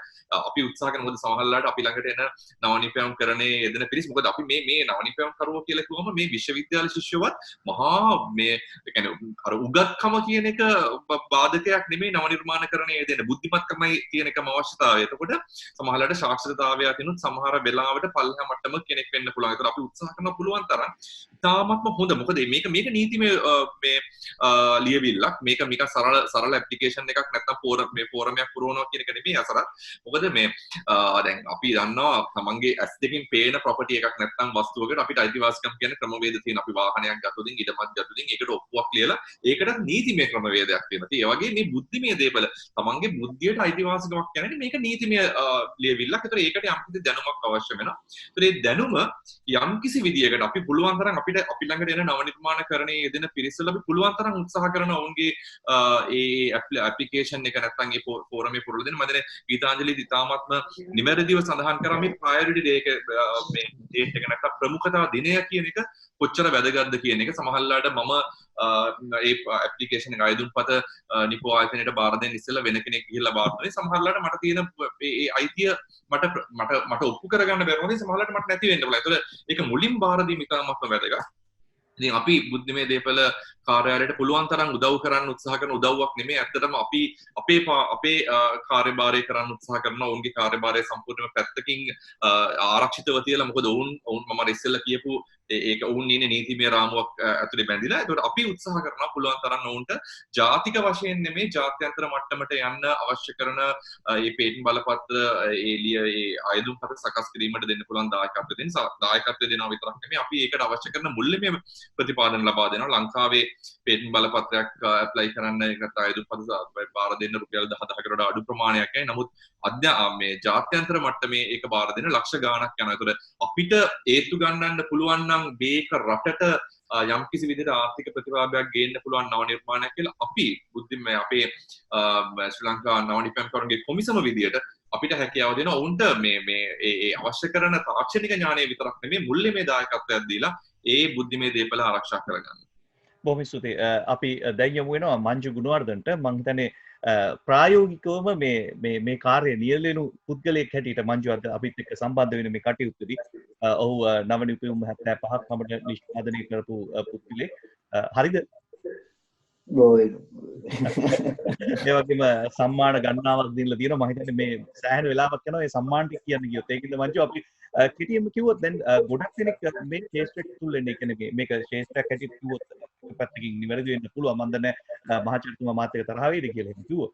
ඉතින් මේ මම මොකද හේතුව මේ ඔබතුමා මේ මංජුගේ දිහා බැලුවම අපිට තේරෙනවා ඒ කියන්නේ ඒක ශේෂ්ත්‍රයක් කරගත්ත කෙනෙක්නේ. ඒක නිසා දැන් අපි පහුගිය දවස්වල සමාජ මාධ්‍යයට ගියාම දැක්කා මේ ඩ්‍රෝන ටිකක් වට කරගෙන යම් පණිවිඩයක් දාලා තිබ්බා. ඉතින් මේ වගේ නිර්මාණ ගොඩක් අපි දකින්න එතන. ඉතින්තරත් අර මම නව නිර්මාණ කරුව ගැන දෙයක් කිව්වනේ පොඩි පිස්සුවක් තියෙන්න ඕනි කියලා. මංජුගේ මූණ බැලුවම නව නිර්මාණ කරුවෙක් කියන එකේ නියම ප්‍රතිරූපය බලා ගන්න පුළුවන්. සර් නොකිය කිව්ව පිස්සුවක් කියලා. මම ඒක හැමදාම අහගන්නවා. මම ඒක මේ රංගික වගේ කෙනෙක්ගෙන් එහෙම අහගන්න ලැබීම ඉතා වැදගත් දෙයක්. මොකද හැමෝටම කියන්නෙත් නැති නිසා. අපි දෙන්නම එකම ජාතිය හින්දා තමයි බය නැතුව කියන්න පුළුවන්. මංජු ශ්‍රී ලංකාවේ නව නිපැයුම් කරුවෙක් හැටියට ඔබට මොකද්ද කියන්න තියෙන මේ අලුතෙන් මේ දිහා බලන නව නිපැයුමක් කරන අයට ඔබට දෙන්න පුළුවන් පණිවිඩය මොකද්ද? යසරත් ඇත්තටම දෙන්න පුළුවන් පණිවිඩ බොහොමයක් තියෙනවා. රංගික සෑහෙන්න ගැඹුරින් ඒක කිව්වා. ඇත්තටම මේ නව නිර්මාණයක් කිරීම කියන එක නෙමෙයි ඇත්ත කතාව. නව නිර්මාණයක් Tamanට දැනෙන්න ඕනේ. ඉස්සෙල්ලා අපි වටපිටාවේ බලනකොට අපි සමාජයේ ජීවත් වෙනකොට අපේ සමාජයේ වටා තියෙන යම්කිසි ප්‍රශ්නයක් හෝ ප්‍රශ්න මාලාවක් යම්කිසි ක්‍රමයකට විසඳා ගැනීමට Tamanගේ හිත යොමු කිරීම නෙමෙයි යොමු වීම තමයි නව නිර්මාණකරණයේ පළවෙනිම අදියර. ඉතින් වෘත්තීයමය නව නිර්මාණකරණයේදී ඔය සොයා බැලීම සිද්ධ වෙනවා. ඇඟට දැනෙන්න කලින් අපි වටපිටාව බලනවා. මොකද්ද අපිට කළ හැක්කේ කියන එක. විශේෂයෙන්ම ඔය පාසල් ශිෂ්‍යයන්ට විශ්වවිද්‍යාල ශිෂ්‍යයන්ට වගේ වෙන්නේ ඒගොල්ලන්ට මේක දැනෙන්න පටන් ගන්නවා. තමාගේ ෆන්ඩමෙන්ටල් ස්ටඩීස් වලින් නැත්තම් මූලධර්ම ඉගෙන ගනිද්දී මේ මූලධර්ම කොහොමද යා කරගන්නේ තියෙන ප්‍රශ්නයක් විසඳීමට කියන එක දැනෙන්න පටන් ගත්ත ගමන් Tamanට දැනෙනවා මට මේක කරන්න හැකි කියන එක. ඒක තමයි නව නිර්මාණකරණයේ පළවෙනි බීජය. ඊට පස්සේ අපි කියනවා අයිඩියේෂන් කියලා. අපි දැන් මේකේ ක්‍රමවේදයන් සොයා බලන්න. ක්‍රමවේදයන් ඔබලට අරින්න උත්සාහ කරනවා. අදහස් ගොනු කරනවා. මේ නව නිර්මාණකරණයේ තියෙන්නේ ඇත්තටම ලයිෆ් සයිකල් එකක්. මේක රේඛීයව යන එකක් නෙමෙයි. මේක මේ වක්‍රාකාරව යන දෙයක්. ඉස්සෙල්ලාම අපිට අදහසක් දැනෙනවා හෝ අදහසක් සොයා ගන්නවා. ඊට පස්සේ අපි මේ අදහස ගොනු කරගන්නවා උත්සාහ කරනවා. තමාගේ තියෙන විද්‍යාත්මක ධර්මයෙන් තමාගේ විද්‍යාත්මක දැනුම නැත්නම් ඒ දැනුම තියෙන පිරිසක් එකතු කරගන්න පුළුවන්. නව නිර්මාණකරණය තනියම යෙදෙන්න ඕනේ කියලා නීතියක් තියෙන එකක් නෙමෙයි. අපි ගොඩක් වෙලාවට ඔය විශේෂයෙන් අපේ තියෙන පේටන්ට් ගත්තොත් මම ඉන්නේ වයි කීප දෙනෙක් අපි යොදාගෙන වැඩ කරලා තියෙනවා. අදහස එන්න පුළුවන් කෙනෙකුට. නමුත් මේ අදහස භාණ්ඩයක් හෝ සේවාවක් කරා ගෙන යන ගමනට පිරිස එකතු කර ගැනීමෙන් ගොඩක් ප්‍රශ්න විසඳෙනවා. වේගෙන් අපිට මාකට් එකට යන්න පුළුවන්. වේගෙන් මේ උත්තරය සමාජයට ලබා දෙන්න පුළුවන්කම ලැබෙනවා. ඊට පස්සේ අපි මේ අදහස් ගොනු කරලා ඉවර වුණාම රංගිකත් ප්‍රදීප්නුත් දන්නවා බොහොම පැහැදිලිව අපි ප්‍රොටෝටයිප් කරනවා. එක්ක අපි මේකේ පොඩි පොඩි කැලි ටිකක් එකතු කරලා බලනවා අපි මේ අදහස කියලා හිතට සහ මනසට දැනෙච්ච දේ මේ හිතන විදිහටම අපිට ඉස්සරහට ගෙනියන්න පුළුවන් දෙයක් හැදෙනවද කියන එක. අපි නිකන් උදාහරණයක් විදිහට රංගික ඉස්සලා කිව්වා වගේ මමත් ඒකට ගොඩක් එකතුයි. මොකද්ද මේ සංගීත තනුවක් නිර්මාණය කිරීම. අපි එකපාරට තනුව ගහලා ඉවර කරන්නේ නැහැ. සති ගණන් මේ තනුව ෆයින් ටියුන් කරනවා. ඒ වගේම නව නිර්මාණ කරන්නේ ඉලෙක්ට්‍රොනික හෝ වේවා එහෙම නැත්නම් මේක ඇප් එකක් ඩෙවලොප් කිරීම හෝ වේවා නැත්නම් අපි දැන් ඉන්න නැනෝ තාක්ෂණය හෝ රසායන විද්‍යාව හෝ යම් කිසි දෙයක්. මේක ඉස්සරහට ගෙනියන්න නම් ඉස්සෙල්ලා අපි මේකේ proof of concept එකක් මේක වෙන වැඩක්ද නැත්නම් මගේ හිතලුවක් පමණයිද කියන තැනට ගෙනියන්න උවමනාවක් තියෙනවා. ඉතින් මට ගොඩක් වෙලාවට පේන දෙයක් තමයි මේ දරුවන්ගේ දේවල් බලද්දී සමහර දේවල් විද්‍යාත්මකව පැහැදිලි කිරීම වලින් තොරව සමාජයේ හිතන එක ඉක්මනටම නව නිර්මාණයක් කියලා හිතලා ඒක ඉස්සරහට ගේන්න උත්සාහ කරනවා. අන්න එතෙන්දි පොඩ්ඩක් විමසිලිමත් වෙන්න ඕනේ. අපි මේ කියන දේ සාමාන්‍ය විද්‍යාත්මක පසුබිම තුල ක්‍රියා කර හැකි දෙයක්ද කියන එක. නැත්නම් අපරාධ ඒක පස්සේ යන කාලය, ඒ යන මුදල සහ ඒ යන ශ්‍රමය නාස්ති වෙන්න පුළුවන්. ඊට පස්සේ අපි මේක ප්‍රොටෝටයිප් කරලා බලනවා. ප්‍රොටෝටයිප් කරලා බලලා මේක මේ අවශ්‍යතාවය තියෙන ජන කොටසට භාවිතා කිරීමට හැකි වෙන විදියට පොඩි ඩිසයින් එකක් කරගන්න ඕනේ. දැන් ගීතාංජලි කිව්වා වගේ මේ දවස්වල අපිට තියෙනවා ගොඩාක් අය මේ මුඛ ආවරණ ඩිසයින් කරනවා. එතකොට සමහර මුඛ ආවරණ වල මේ concept එක ඉතාම හොඳයි. ඒගොල්ලෝ හිතලා තියෙන විදිය හොඳයි. කාලීන ප්‍රශ්නෙට උත්තරයක් හොයනවා. කාලීන ප්‍රශ්නෙට දැනට තියෙන උත්තරයට වඩා ඉතාමත් හොඳ උත්තර හොයන්න උත්සාහ කරනවා. නමුත් මේක ප්‍රැක්ටිකලි ඉම්ප්ලිමන්ට් කරන්න පුළුවන්ද කියන එක බලන්න අපි පොඩි ඩිසයින් එකක් කරලා ඒක හදන්න. හදලා බැලුවම අපිට පේනවා මේ අඩුපාඩු කොහොමද මේක ඒ විදිහට නෙමෙයි නම් මේක හදාගෙන බැලීමේදී තමයි තේරෙන්නේ මොන විදිහට මේක පොඩි වෙනස්කම් වලට භාජනය කරන්න ඕනද යනවා. ඊට පස්සේ අපිට මේකේ ඒ කරපු ඩිසයින් එකත් එක්ක එහෙම නැත්නම් ඒ හදපු ප්‍රොටෝටයිප් එකත් එක්ක අපිට පුළුවන්කම තියෙනවා මේක යොදවලා බලන්න. දැන් මම ඒ උදාහරණෙම ගත්තොත් අපි ඩිසයින් එකක් කරලා අපි ඉස්සෙල්ලාම මේ ප්‍රශ්නේ දැකලා ඊට පස්සේ අපි ඒකට අවශ්‍ය තොරතුරු අදහස් ගොනු කරගෙන පොඩි ප්‍රොටෝටයිප් එකක් හදලා ගිහිල්ලා මේක භාවිතා කරන්නෙකුට දෙනවා. මේක පාවිච්චි කිරීමේදී යම් කිසි වෙනසක් සිදු යුතුද මම මේ කරපු වැඩේ හරියද? අන්න ඔය ටිකත් සොයා බලන්න ඕනේ. නැත්නම් අපි හිතනවා මා මේක නිර්මාණය කරපු නිසා මොහු මේක පාවිච්චි කළ යුතුයි කියලා වගේ අදහසක්. නමුත් පාවිච්චි කරන්නගේ සම්පූර්ණ භාවිතය මම නව නිර්මාණ කරන කෙනෙක් වශයෙන් නොදැනෙන්න පුළුවන්. ඒකෝර අපි දෙන්න එකතු වෙ යුතුයි. භාවිත කරන්නා සහ නිර්මාණ කරුවා එකතු වෙලා මේක ෆයින් ටියුන් කරන්න ඕනේ. පොඩි වෙනස්කම් වලට භාජනය කරලා ඊට පස්සේ අපිට ලැබෙනවා නිර්මාණ කරුවා සහ භාවිතා කරන්නා දෙන්නාගේ සංයෝගය. ඊට පස්සේ මේක ප්‍රොඩක්ට් එකක් විදිහට එළියට ගෙනියන ගමන පටන් ගන්න පුළුවන්. ඊට පස්සේ දිගු ගමනක් තියෙනවා. අපේ SLIC එක නව නිර්මාණ කරනවාගේ සංගමය හොබිසම මේක ඉතාමත් හොඳින් දැකලා උත්සාහ කරනවා මේක පෞද්ගලික අංශයට හෝ භාවිතා කරන පිරිසට ලබා දෙන මේ පාලම තනන්න මේක තමයි ගොඩක් අඩු වෙලා තිබිච්ච දෙයක්. අපේ නව නිර්මාණ කරන්නේ යෙදෙන්නේ කරන නිර්මාණය භාවිතා කරන්නන්ගේ ඒ කොටසකට කොහොමද ලින්ක් කරලා දෙන්නේ. එහෙම නැත්නම් අපි හැමදාම මේක ලාච්චු දාගෙන ඉන්නවා. අපි දැකලා තියෙනවා බොහොම හොඳ නිර්මාණ. අපිට හම්බ වෙච්ච ළමයි අවුරුදු 5කට කලින් කියපු සමහර හොඳ අදහස් දැන් ඇමරිකාවෙන් එංගලන්තයෙන් මාකට් එකට එනවා. ඉතින් අපිටත් දුකයි ඒ ළමයින්ටත් දුකයි මේක කොහොමද බ්‍රිජ් උන්නේ නැත්තේ කියන එක. දැන් අපි ඉස්සර හිතුවේ අපි මේ ලංකාවේ තියෙන අංශකේ වැරද්දක් කියලා මේක. අපි මේ ඉන්න දැනේ ප්‍රශ්නයක් හින්දා අපි පොඩ්ඩක් අයිසොලේට් වෙලාද නැත්නම් අපි මේ දූපතේ කොනක ඉන්න හින්දා ලෝකෙ කොනක් අල්ලගෙන ඉන්න හින්දාද කියලා. දැන් මේ කතාව ඔක්කොම ඉවරයි. දැන් අපි කරන දේ විනාඩි 5ක් ඇතුලේ ඕනනම් ලෝකේ තියෙන උඩම එහා සම්බන්ධ වෙන ආයතනයකට යවන්න පුළුවන්. ඉතින් දැන් වෙලා තියෙන්නේ කාරණා දෙකක් තියෙනවා. මම පේටන්ට් අන්තර්ජාතික පේටන්ට් බලපත්‍ර සහිත නව නිර්මාණකරුවෙක් විදියට දැන් අපි පොඩ්ඩක් වෙනස් මනසකින් වැඩ කරනවා. අපි මේ ඕපන් ඉනෝවේෂන් කියලා මොනවා හරි දෙයක් දැක්කොත් ඒක ඉමීඩියට්ලි දන්න ඔක්කොටම කියලා දානවා. අපිට කලින් කාට හරි කරගෙන යන්න පුළුවන් නම් ඒක කරගෙන යන්න කියලා. ඒක බුද්ධිමය දේපල තමාට අත්පත් කර නොගෙන නව නිර්මාණ කරන පිරිසකුත් ඉන්නවා. ඒ concept එක ඇත්තටම ඒ සිතුවිල්ල මට හඳුන්වා දුන්නේ මහාචාර්ය අජිත් ජල්දිස් මහත්මයා ඊට අවුරුදු 15කට විතර කලින්. ඒකෝර අපි මේ පේටන්ට් කියලා බුද්ධිමය දේපල එකතු කරන අතරතුරේදී සමහර අපේ නිර්මාණයන් සම්පූර්ණයෙන් මට අයිති ඒවා. මට පුළුවන්කම තියෙනවා ඕපන් ඉනෝවේෂන් විදියට Facebook එකේ හෝ දන්න තව ළමයි කීප දෙනෙකුට හෝ අපේ විශ්වවිද්‍යාල ශිෂ්‍යයන්ට දීලා මේක ඕගොල්ලෝ කරගෙන යන්න කියලා ඒක දීලා ඒක පිටුපස්සේ ඉඳලා උදව් කරලා පස්සේ බලාගෙන සන්තෝෂ වෙන්න. ඒක කරන්න පුළුවන්. එතකොට ඒ අයට අවශ්‍ය නම් පේටන්ට් එකක් ඇප්ලයි කරන්න පුළුවන්. නැත්නම් ඒගොල්ලන්ටත් ඒක සමාජ සුබ සිද්ධිය සඳහා සුබ විහරණය සඳහා නොමිලේ ලබා දෙන්න. හැබැයි දැන් අපි කරන නව නිර්මාණයේදී ඒක ගොඩක් වෙලාවට කරන්න අමාරුයි. මොකද අපි වෙනත් ආයතන වල මුදල් පාවිච්චි කරමින් නිර්මාණකරණයේ යෙදෙනවා. තාත් ඒක ප්‍රොෆෙෂනල් ඉනෝවේෂන් නැත්නම් ප්‍රොෆෙෂනල් ප්‍රොඩක්ට් ඩෙවලොප්මන්ට්. ඒකෝට ඒගොල්ලන්ට IPL ලබා දී. තමාගේ නිර්මාණ ඕපන් ඉනෝවේෂන් විදියට යන්න පුළුවන්කමක් තියෙනවා. මෙතන තියෙන ලොකුම ගැටලුව තමයි අපි මේ ඔක්කොම එක රැල්ලට එකම දේ හිතනකොට දැන් ඔය ගීතාංජලි කිව්වා වගේ කෙනෙක් කියනවා මට මේක කලින් හිතුණා. දැන් මේ කොවිඩ් අවස්ථාවේදී තියෙන ප්‍රශ්නේ මේක වඩා බරපතල වෙනවා. මොකද හැමෝම දන්නවා තියෙන ප්‍රශ්න මොනවද කියලා. මුඛ ආවරණ, සැනිටයිසර් නැත්නම් රසායන ද්‍රව්‍ය, ඊට පස්සේ පෞද්ගලික ආරක්ෂක කිට් PPEs කියලා කියන ඒවා මේ ප්‍රශ්නාවලිය සමාජයෙන් ඉදිරියට එනකොට මේ ප්‍රශ්න වලට නිගතින්ම උත්තර හොයන්න නව නිර්මාණකරුවන් පෙළඹෙනවා. හැබැයි මේ උත්තර හොයන්න යන පාරවල් බොහොම කුඩා පාරවල් ප්‍රමාණයක් තමයි තියෙන්නේ. ඉතින් මෙතන පොඩි ට්‍රැෆික් එකක් ඇති වෙනවා. ලේසියෙන්ම කියනවා නම්.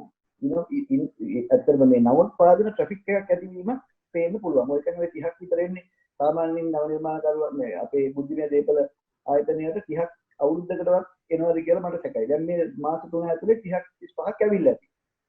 මේ ට්‍රැෆික් එක තෝරා බේරා ගැනීම හරිම අපහසුයි. මොකද ගොඩාක් දේවල් එකට එකට සමානයි. එකම කාලේ ආපු අදහස්. එතකොට සමහර වෙලාවෙදී තම කිසි අවුරුද්දකට තත්ත්ව ගැටලු මතුවෙන්න පුළුවන්. මේකට උත්තර හොයාගෙන යන්නත් වෙනවා. අංගිලි දික් කිරීම වෙන්නත් පුළුවන්. හැබැයි එකම දේ එක තැනකදී තේරුම් ගන්න වෙනවා. අපි මේ යන්නේ එක ප්‍රශ්නයක් විසඳීමේ විශාල ගමනක්. මේක පොඩ්ඩක් තමාගේ අයිතියෙන් ගිලිහිලා ලෝකයට සේවයක් වෙන්න යනවා නම් ඒ ප්‍රශ්නයක් නෑ කියලා හිතන නව නිර්මාණකරුවන් පෙළඹෙන්න ඕනේ කියලා මගේ පෞද්ගලික අදහස. මංජු දැන් ඔබේ අත්දැකීම් එක්ක දැන් ඔබ මේ නව නිර්මාණ කරපු කෙනෙක් හැටියට මං හිතන්නේ මුල් කාලේ ඔබ ගොඩක් අභියෝග වලට මුහුණ දෙන්න ඇති. ගොඩක් අත්දැකීම් ඇති. ඉතින් ඒ අභියෝග වලට මුහුණ දීලා මං හිතන්නේ ඔබ ඒක ජය ගත්ත හින්දානේ ඉස්සරහට ඇවිල්ලින්.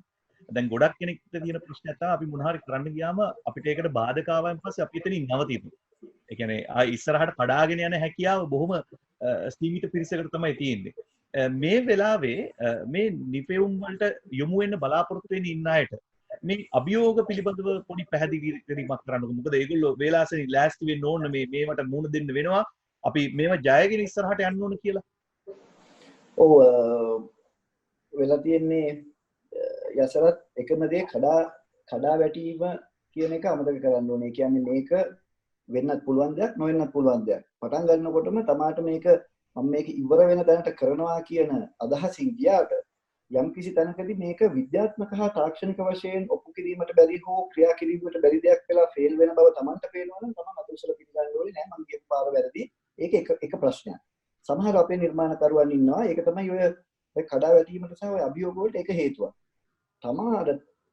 තමාගේ දේ තමා 100% විශ්වාස කරගෙන ඉන්න එකෙන් පොඩ්ඩක් මිදුනේ නැත්තම් මේක මේ භාවිතා කරන්නන් සහ මේක අපි හදුවට පස්සේ ගන්න බලාපොරොත්තු වෙන ඉන්න අය යම් කිසි අඩුවක් පාඩුවක් පෙන්නනවා නම් අන්න ඒක හදා ගන්න උත්සාහ නොකරොත් මේක එතනින් එහාට ගමනක් නෑ. ඊට පස්සේ අතනම කම්ප්ලේන් කරනවා අපි මේක හැදුවා මේක ගන්න කවුරුත් නෑ මේකට උදව්වක් නෑ කියලා. නව නිර්මාණකරුවාගේ පැත්තෙන් ප්‍රශ්න තියෙනවා. මටත් ඕක වෙලා තියෙනවා. දැන් මම මේ අවුරුදු 35 වෙනි අවුරුද්ද නව නිර්මාණකරණයේ යෙදෙන 1987ට පස්සේ 1987 තමයි ඉස්සෙල්ලම මේ වගේ දෙයක් අටවගෙන ආවේ. හැබැයි ඒ කාලේ අපි දේවල් කරපු ඒවා හරි ප්‍රිමිටිව් හරිම පල්ලෙහා මට්ටමක තිබුණේ. හැබැයි ඒක අපි කවදාවත් උත්සාහ කරේ නෑ. දැන් මගේ පිටිපස්සෙන් මට මේවා පල්ලෙහා මට්ටමක තියෙන්නේ ඕක ගෙදර ගන්න යනවා ආයි හදාගෙන එනවා කියලා කියන්න මගේ පිටිපස්සෙන් හිටියේ ඉතා විශාල චරිත මේ රටේ ජීවත් වෙච්ච ඒ චරිත වලින් ලැබිච්ච සහයෝගය පල්ලෙහා දාලා කතා කරනවා. ටොක්කු අනිනවා. ගිහින් බලන්න කියලා. ආචාර්ය රේ විජේවර්ධන මහත්මයා, මහාචාර්ය KKYW පෙරේර මහත්මයා, ඒ වගේ විශාල චරිත තමයි මේ පැනල්ස් වල හිටියේ අපි ගිහිල්ලා මේවා පෙන්නද්දි.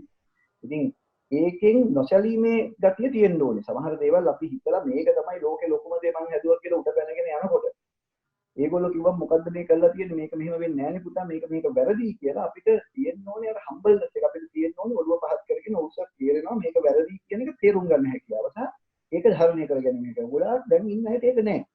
අපි ගිහින් දෙයක් කිව්වොත් එහෙම කොහොමද සර් කියන්නේ මට මේක තේරුණානේ මම මෙහෙමනේ කරේ. ඒකෙන් පොඩ්ඩක් තමාගේ ඒ ක්‍රමය වෙනස් කිරීමට හැකියාව තියෙන්න ඕනේ. මොකද මේ අපි මේ ගිහින් මේවා ප්‍රසන්ට් කරන්නේ ඒ සබ්ජෙක්ට් එකේ ඉහළම තත්ත්වයකට ගියපු අයට. එතකොට අපේ තියෙනවා ගර්වයක්, අපේ තියෙනවා යම්කිසි අයිතියක් ලබාගෙන මේ අයිතියක් තියෙනවා මගේ මේ සිතුවිල්ලට. හැබැයි මේගොල්ලෝ කිව්වොත් ඕක වැරදි. ඕක මූල ධර්ම වලට පටහැනි. ඒ හින්දා පොඩ්ඩක් ඕක පැත්තෙන් නැතුව පුතා මේ පැත්තෙන් හිතන්න කිව්වා. මම මේක ඉතාමත් වේගෙන් ධර්මණය කරගෙන මේ පාර වෙනස් කරගන්න පුළුවන්. එහෙම නැති වුණොත් මේ ලොකු අභියෝග එනවා මේක දිගට ගෙනියන්න. ඉතින් හදවත අහපු ප්‍රශ්නේ එක අභියෝගයක් තමයි හරියට විද්‍යාත්මක ක්‍රමයකට තනපු නැති නිර්මාණයන් අපි මාකට් එකට හෝ තැනකට යන්න ගියාම මාකට් එක රිෆියුස් කරන එක පැත්තකින්. එහෙම නැත්නම් අපිට ආයෝජනය කරන්න ආයෝජකයා විසින් රිෆියුස් කරයි තව පැත්තකින්. එතකොට අපි හිතනවා මේ මිනිස්සු මට නැකට උදව් කරන්නේ. ඒකට හේතු තියෙනවා. තව දෙයක් තමයි අපේ නිර්මාණකරුවන් මේක තව කවුරු හරි කොපි කරයි කියලා හිතලා ලක්ෂය දාලා වහලා තියෙනවා. ඒක මේක පාසල් නිර්මාණකරුවන්ට හෝ විශ්වවිද්‍යාල නිර්මාණකරුවන්ට විතරක් වුණු දෙයක් නෙමෙයි. අපි දන්නේ සමහර විශ්වවිද්‍යාල ආචාර්යවරු මහාචාර්යවරු පවා ඉතා හොඳ නිර්මාණ කරලා අවුරුදු 20ක් ක්ලාස් දාගෙන ඉන්නවා. අන්තිමට මේ පිරිස මේ ක්‍රමයෙන් එළියට යන්නේ ඉන්දියාවෙන් හෝ යම්කිසි චීනෙන් මේ වගේ එකක් හදලා පෙන්වුවාට පස්සේ. ඉතින් දුක් වෙලා වැඩක් නෑ. හැබැයි අපි පැහැදිලිව දන්නවා මේ පිරිස් මේ ඉන්දියානුවන්ට චීනායට නැත්නම් ඇමරිකානුවන්ට අවුරුදු 20කට කලින් මේවා හිතලා හදලා පොළවල ලියලා තියෙනවා. අවුරුදු 20කට කලින් ඩයරි වල ලියපු නෝට් පෙන්නලා තියෙනවා මේ බලන්න අපි කරන්නේ මේක හදලා. මේක එළියට ගෙනියන්නේ මේක කවුරු හරි කොපි කරගන්න කියලා. ඉතින් අනේ මේ වගේ තමන්ම හදාගන්න ප්‍රශ්න 75ක් තියාගෙන තමයි අපි කම්ප්ලේන් කරන්නේ. අපිට අභියෝග ගොඩක් තියෙනවා. ඊළඟ දේ අභියෝගයක් තියෙනවා පැහැදිලි. අපි යම් කිසි නව නිර්මාණක දෙයක් පොළොවට ඇවිල්ලා ඕක අයිඩියේට් කරලා ඕකේ ප්‍රොටෝටයිප් කරලා ඕක හදන්න බලනකොට ලංකාව ඇතුලේ ඕක හැදුවම ඒ යන පිරිවැය නැත්තම් හැදීමට යන මුදල වියදමට වඩා 5ක 10ක වියදමකට මේක චීනයේ හෝ විශාල වශයෙන් හදන තැනකින් මේක හදලවන්න පුළුවන්. ඒ වෙලාවේදී අපිට පුළුවන්කම තියෙන්න ඕනේ මැද්දදී නැවතුවා මේ අර අපේ ගීතාංජලි කිව්වා වගේ බුද්ධිමය දීපල ආරක්ෂා කරගෙන තියෙනවා නම් මේ දීපල යම් කිසි පාර්ශවයකට ලයිසන්ස් කරන්න හෝ විකුණා ගන්න හෝ ඒ තීරණය ගන්න. මොකද උදාහරණයක් විදිහට අපි ඉතාම හොඳ නිර්මාණයක් ලංකාවේ කෙරුවොත් ඒ නිර්මාණයේ ලංකාව ඇතුලේ භාවිතය අවම නම් ලෝකේ පුරා භාවිතය නම් මේකේ අපේ අදහස වෙන්න ඕනේ මේක ලංකාවේ මැනුෆැක්චර් කිරීමට බැරි දෙයක් හෝ නැත්නම් අපේ තියෙන මූල සම්පත් වලින් මේක කරන්න බැරි නම් අපි ඒක එක්ක පාර්ට්නර් කෙනෙක් පිටරටකින් සොයාගත්ත යුතුයි නැත්නම් මේක විකුණා දැමිය යුතුයි. ඒ ඩිටැච්මන්ට් එකේ අතහැරීම මුදලකට හෝ එහෙම නැත්නම් යම්කිසි කොටසකට ඒක කරන්න වෙනවා. සමාජයේ බුද්ධිමය දේපල තියෙද්දි මේකේ තියෙන වාණිජමය අයිතිය කෙනෙකුට දෙන්න පසුබට වෙන්න හොඳ නැහැ. මේක අපේ රටේම කර යුතුයි මේක අපේ දෙයක් ඒ මනස ඒ මයින්ඩ්සෙට් එකේ හිටියොත් ගොඩක් දේවල් කෙරෙන්නේ නැති තත්ත්වයක් තියෙනවා. මොකද අපි ඉන්න තැන සහ උදාහරණයක් විදිහට මේක ඊටාම බරපතල ඉලෙක්ට්‍රොනික උපාංග සහිත යම්කිසි නිර්මාණයක් නම් අපි කරන්නේ. ඒ කෑල්ල චීනෙන් හදලා ගෙන්න ගත්තා කියලා කිසි පාඩුවක් නැහැ. මොකද නැත්තම් ඩොලර් 5කට හදාගන්න පුළුවන් එක චීනෙන් අපි මෙහෙ කෑලි ගෙනල්ලා කරන්න ගියොත් ඩොලර් 30ක් විතර වෙනවා. ඒකෝල අපි මේ මාකට් එක ඇතුලේ අපි කම්පිටිටිව් වෙන්නේ නැහැ. ඉතින් එහෙම ප්‍රශ්න තියෙනවා. අපේ දැන් අපි ඇත්තටම යසලත් අන්තිමටම විනාඩියකින් කිව්වොත් දැන් මම පෞද්ගලිකව ඉන්න නව නිර්මාණ ගොඩක් දේවල් ප්‍රොඩක්ට් එකක් විදිහට අතට ගන්න පුළුවන් හෝ ඒ වගේ නිර්මාණවලදී පොඩ්ඩක් බහැරට ගිහිල්ලා අපි ඉතා විශාල නිර්මාණවල පොඩි කොටස් කරන්න උත්සාහ කරනවා. දැන් උදාහරණයක් විදිහට ඒක මම කියන්නේ මේ කොවිඩ් ප්‍රශ්නේදී අපි තනිවම නිර්මාණ කරන්නේ නැතුව ඒ තියෙන අංශවල ඉතාම හොඳ දැනුමක් තියෙන පිරිස් ලොකු පිරිසක පොඩි කොටස් කරුවෙක් කියලා මගේ කැලල කරලා දෙන්න උත්සාහ කරනවා. එතකොට ඒ වගේ විශාල දෙයක පේටන්ට් බලපත්‍ර 20ක් 30ක් තියෙන්න පුළුවන්. එතකොට ඒකේ පොඩි මට රංගපාන්න තියෙන ජවනිකාව පැය 3 නාට්‍යයේ විනාඩි 1කමාරයි. but ඒක වැත්තේ ජවනිකාවෙන් දෙයක් වෙනවා මේ විශාල නාට්‍යයට. අන්න ඒ වගේ හිතලා කරන වැඩවලට අපි යොමු වෙලා තියෙනවා. මොකද ප්‍රශ්නය ප්‍රබල නිසා. හැබැයි ශ්‍රී ලංකා නව නිර්මාණකරුවන්ගේ කොමිසම මේ වෙලාවේ මේ නාට්‍ය රඟ දක්වන්න හදපු පේජ් එක මේ රටේ ඊට කලින් කවදාවත් පිළිගන්නේ නැහැ. මම අවුරුදු 35ක් මේ නාට්‍ය බලමින් ඉන්නවා. මේ ස්ටේජ් එක මේ රංගික ඉන්න හින්දා කියනවා නෙමෙයි මම හැමතැනම කියනවා රංගිකටත් නිතර පුළුවන් හැමතිස්සෙම මොක කියලා යවනවා. ඒකට හේතුව නිර්මාණකරුවෙක්ට තියෙන බරපතලම කඩාවැටීම තමයි ਉਹ තනිවීම. තමාගේ අදහසත් එක්ක තනි වෙනකොට එතනින් එහාට කියන දේ අහන්න එකකුත් නැති වෙනකොට ඊට පස්සේ එක තැනකදී ඔය පොළවේ පුලිය විසි කරලා දැම්මොත් ආයි කවදාවත් ඔය පොළවේ පුලිය අතට ගන්නේ නැහැ. මම ඊට දැකලා තියෙනවා මම ඊට අත්විඳලා තියෙනවා. ඒ කොළ පුලිය විසි කරන්න කලින් එක්කගෙන අතින් අල්ලන් ගිහින් මේසෙක වාඩි කරගෙන මේ ස්ටේජ් එක හදපු එක මෙච්චර කාලයකට නව නිර්මාණකරුවන්ගේ කොමිසම හදලා වැඩි කාලයක් නැහැ. ඒ කොමිසමේ ඉතාලම හොඳ පිළිස් හිටියා. හැබැයි මේ වෙච්ච ස්ටේජ් එක සාදා දීම මීට කලින් සිද්ධ වුණේ බොහොම හිමින්. ඊට කලින් ශ්‍රී ලංකා ඉංජිනේරු ආයතන 1989 ඉඳලා පටන් අරගෙන නව නිර්මාණකරුවන් බිහිවීමේ විශාල වැඩක නියැලුණා. දැන් ඒ කට්ටිය වැඩි සද්ද නැහැ. ඒ කාලෙදී නව නිර්මාණකරුවන් මේ වගේ ඉන්ටර්නෙට් පුකුත් තිබුණේ නැහැ. අපි ලියුම් වලින් ලියාගෙන තමයි පටන් ගත්තේ. හැබැයි ඒ අවුරුදු 5ක් 1989 ඉඳලා 89 ඉඳලා 93 94 වෙනකන් හිටපු ඒකේ දිනපු උදවිය අද ලෝකේ ඉතාම ඉහළ තලවල නව නිර්මාණ කරන ක්ෂේත්‍රයේ ඉතාම ඉහළ තැන්වල වැජ වෙනවා කිව්වොත් පැහැදිලි. මම නමක් මතක් කරන්නම්. නම් කීපයක් එකක් කියන එක හරි නැහැ. දැන් ලෝකයේ මෝටරෝලා ආයතනයේ රිසර්ච් ඇන්ඩ් ඩෙවලොප්මන්ට් ඩිවිෂන් එක හෙඩ් කරන්නේ 1989 මේක මේ තරගයේ දිනපු රුවන්ජයනි. ඒ වසරේ නව නිර්මාණකරුවා වෙච්ච 1990 මම ඒක දිනුවා. 91 දිනපු මිනිස්සයා මේ වෙලාවේ සිස්කෝ ආයතනයේ හෙඩ් ඔෆ් රිසර්ච්. ඒ එක කෑල්ල. ඒ මොකද හේතුව අපිට මේක ලේසි ගමනක් තිබුණෙත් නෑ. ගුටි කකා වැටෙනවා නැගිටිනවා. හැබැයි ගොඩාක් උදව් කරන කට්ටිය. දැන් නව නිර්මාණකරුවන්ගේ කොමිසමෙන් දෙන මේ උදව්ව අහක දැම්මොත් ඒක සමාජයේ මොඩකම. ගිහිල්ලා බොරුවට රණ්ඩු කෙරුවොත් අපි මේක කිව්වා මීට කලින් ඒ බොරු වැඩක් නෑ. මේ හැම දෙයකම මේ ලයිෆ් සයිකල් එකේ යන්න ඕනේ. ෂෝට් කට් නෑ. මට දෙන්න තියෙන එකම දේ අතින් අල්ලන් යන්න පිරිසක් ස්ටේජ් එකක් හදන් බලන් ඉඳිද්දි මේක නෙමෙයි පාර කියලා පිට පැනලා දිව්වත් ඒක පොඩි ප්‍රශ්නයක්. එහෙම නැත්නම් මේ ස්ටේජ් එකේම උඩ නැගලා ඒ තාලෙට පිට නැතුමක් නටන්න ගත්තොත් පොඩි ප්‍රශ්නයක්. ඉතින් මේ දෙකට අනුගත වෙලා කිව්වොත් මේක තමයි හොඳම අවස්ථාව. බොහොම ස්තුතියි මංජු. මම හිතන්නේ බොහොම වැදගත් අදහස් කිහිපයක් කියුණා. මහාචාර්යතුමනි තව එක ප්‍රශ්නයක් තියෙනවා ඔබතුමාගෙන් අහන්න. මේ දැන් කෙනෙකුට හිතෙන්න පුළුවන් නිර්මාණය කරලා තියෙන මොන හරි භාණ්ඩයක් හෝ වේවා යම් උපකරණයක් හෝ වේවා ඊට වඩා අඩු මුදලකට නිර්මාණය කරන්න පුළුවන්. ඒ කියන්නේ අමුද්‍රව්‍ය වෙනස් අමුද්‍රව්‍ය යොදලා ඒ කාර්යම කෙරෙන එකක්. ඒක නව නිර්මාණයක් බවට පත් වෙනවද? ඒ සඳහා අයිතියක් ඔහුට ලබා ගන්න පුළුවන්ද? මොකක්ද මේකේ තත්ත්වය? යසරත් මං හිතන්නේ මේ වෙනකොට මේක ගැන පැහැදිලි කිරීමක් ලැබිලා තියෙන්න ඕනේ අපේ ප්‍රේක්ෂකයන්ට. ඇත්තටම අර අමුද්‍රව්‍ය වෙනස් කරපු සැනින් නැත්තම් ඒ මොකක් හරි විදියක පුංචි වෙනසක් කරලා ඒ දේම ප්‍රතිනිර්මාණය කරනවා. මේ වචනේ හරිම වචනේ ප්‍රතිනිර්මාණය කියන එක. ප්‍රතිනිර්මාණ නව නිර්මාණ ගණයට වැටෙන්නේ නැහැ. මම හිතන්නේ ඒක ප්‍රතිනිර්මාණ මම කියන්නේ නැහැ ලංකාවේ සම්පූර්ණ නැවැත්විය යුතුයි කියන එක. සමහරවිට මෙහෙම දෙයක් තියෙනවා. පේටන්ට් බලපත්‍රයක් හිමි පුද්ගලයෙක්ගේ දෙයක් ප්‍රතිනිර්මාණ කරනකොට එතන නීතිමය ගැටලුවක් වෙනවා. නමුත් ප්‍රතිනිර්මාණීකරණයේ වැදගත්කමක් තියෙනවා ඇසරත්. ඒ ප්‍රතිනිර්මාණීකුලික ඉතින් අපි මංජුත් සඳහන් කරපු දෙයක් කොහොමද නව නිර්මාණකරණය දෙන්නේ ඔතනින් එහා තව ලෝකයේ ප්‍රසිද්ධ නව නිර්මාණකරණයට යොමු වෙන්න කතාවක් තියෙනවා. රිවර්ස් ඉන්ජිනියරින් නැත්නම් යම්කිසි දෙයක් අපි ගලවලා ඒක තමයි ගොඩක් අය පටන් ගන්න ක්‍රමය. සෙල්ලම් බඩුවක් රේඩියෝ එකක් පරණ මොකක් හරි එකක් ගලවලා පස්සට ගලවගෙන යනවා මේකේ මුල හොයාගෙන. ඒ කොපීන් කියන එක නැත්නම් නිවැරදි විදිහට කොපි කිරීම ඉතාමත් වැදගත්. ඒතර ඒ වගේම තමයි අර 100% කොපි කරන එකත් සමහර වෙලාවට වැදගත් වෙන්න පුළුවන්. මේ අවස්ථාව ගත්තොත් සමහර අපි ගත්තොත් අපි පහුගිය දවස්වල දැක්කා ICU beds නැත්නම් මේ දැඩි සත්කාරයක කැඳවල් ඒකේ නිර්මාණ අයිති සමහරලාට තව රටක සමාගමක් සතු වෙන්න පුළුවන්. නමුත් මේ රටේ නිර්මාණය මම දන්නේ නැහැ මොනතරම් විදිහට නීතියෙන් අපිට ආරක්ෂාවක් ගන්න පුළුවන්ද කියලා. නමුත් ප්‍රතිනිර්මාණය වැදගත්. ප්‍රතිනිර්මාණය තුළින් අපිට නව නිර්මාණ බිහි කරන්න පුළුවන් යතරත්. හැබැයි ඒක හරි විදිහට කොපි කරොත් කොපි කරනවා කියලා කියන්නේ තව එක තැනක තියෙන දෙයක් අරගෙන තව තැනක දානවා කියන එක. නව නිර්මාණකරණයේ කොපි කරනවා කියලා කියන්නේ අසරත් කොපි කරන්න අරගෙන දාගන්න එක තමන්ගේ ඇතුළට දාගෙන තව තැනකට දාන්න. එතකොට තමන්ගේ අලුත් දෙයක් එක්ක අලුත් සිතීමක් එක්ක අලුත් යමක් එක්ක තමන්ගේ දැනුමක් එක්ක තමයි ඒක අපි ප්‍රායෝගිකව දාන්න උත්සාහ කරන්නේ. එතකොට ඒ දාන කුංචි දේ මම දැන් ඒක ගීතාංජලි ඉතාමත් පැහැදිලිව තේරුම් කරලා ගියා. මේකේ ඇතුලේ තියෙනවා ලොකු දැනුමක්.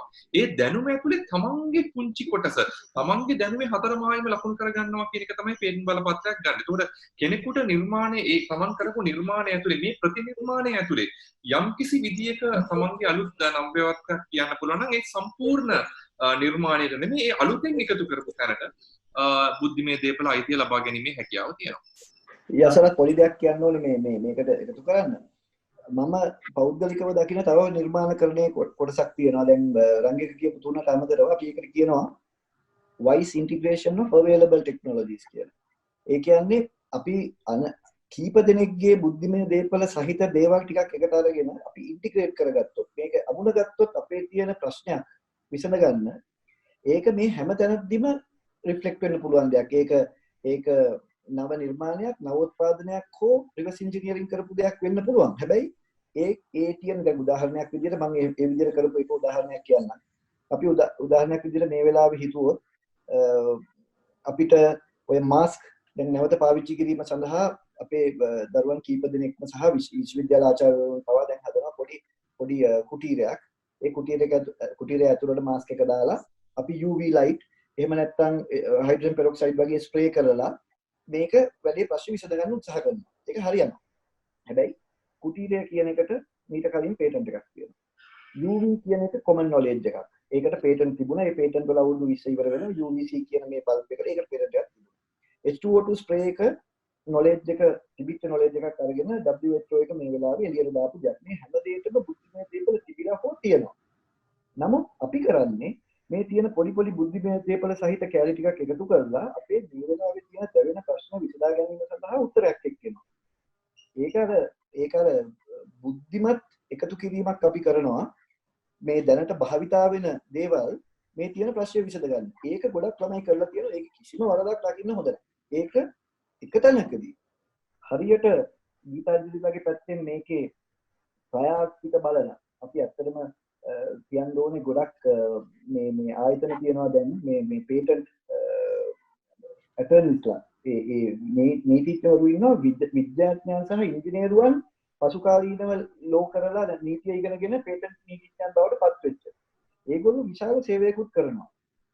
අර ගීතාංජලි කිව්වා වගේ අපිට ලියා ගන්න බැරි දේවල් තියෙනවා නම් අපි කරන්නේ මේ මුළු අදහස මේගොල්ලන්ට දුන්නම අපේ පේටන්ට් එකේ දැන් මේගොල්ලෝ ගීතාංජලි මහත්මිය ඒගොල්ලන්ගේ ආයතනයෙන් යම් කිසි දෙයක් කිව්වොත් නම් මේක ප්‍රායෝගිකව මෙන්න මේ විදිහට හිර වෙනවා ඔයා කියලා අරගොල්ලෝ පොඩි උදව්වක් දෙනවා මෙන්න මේ වගේ පොඩි වංගුවක් දැක්කොත් ඒකෙන් එල්ලි කියන එක හොයන්න.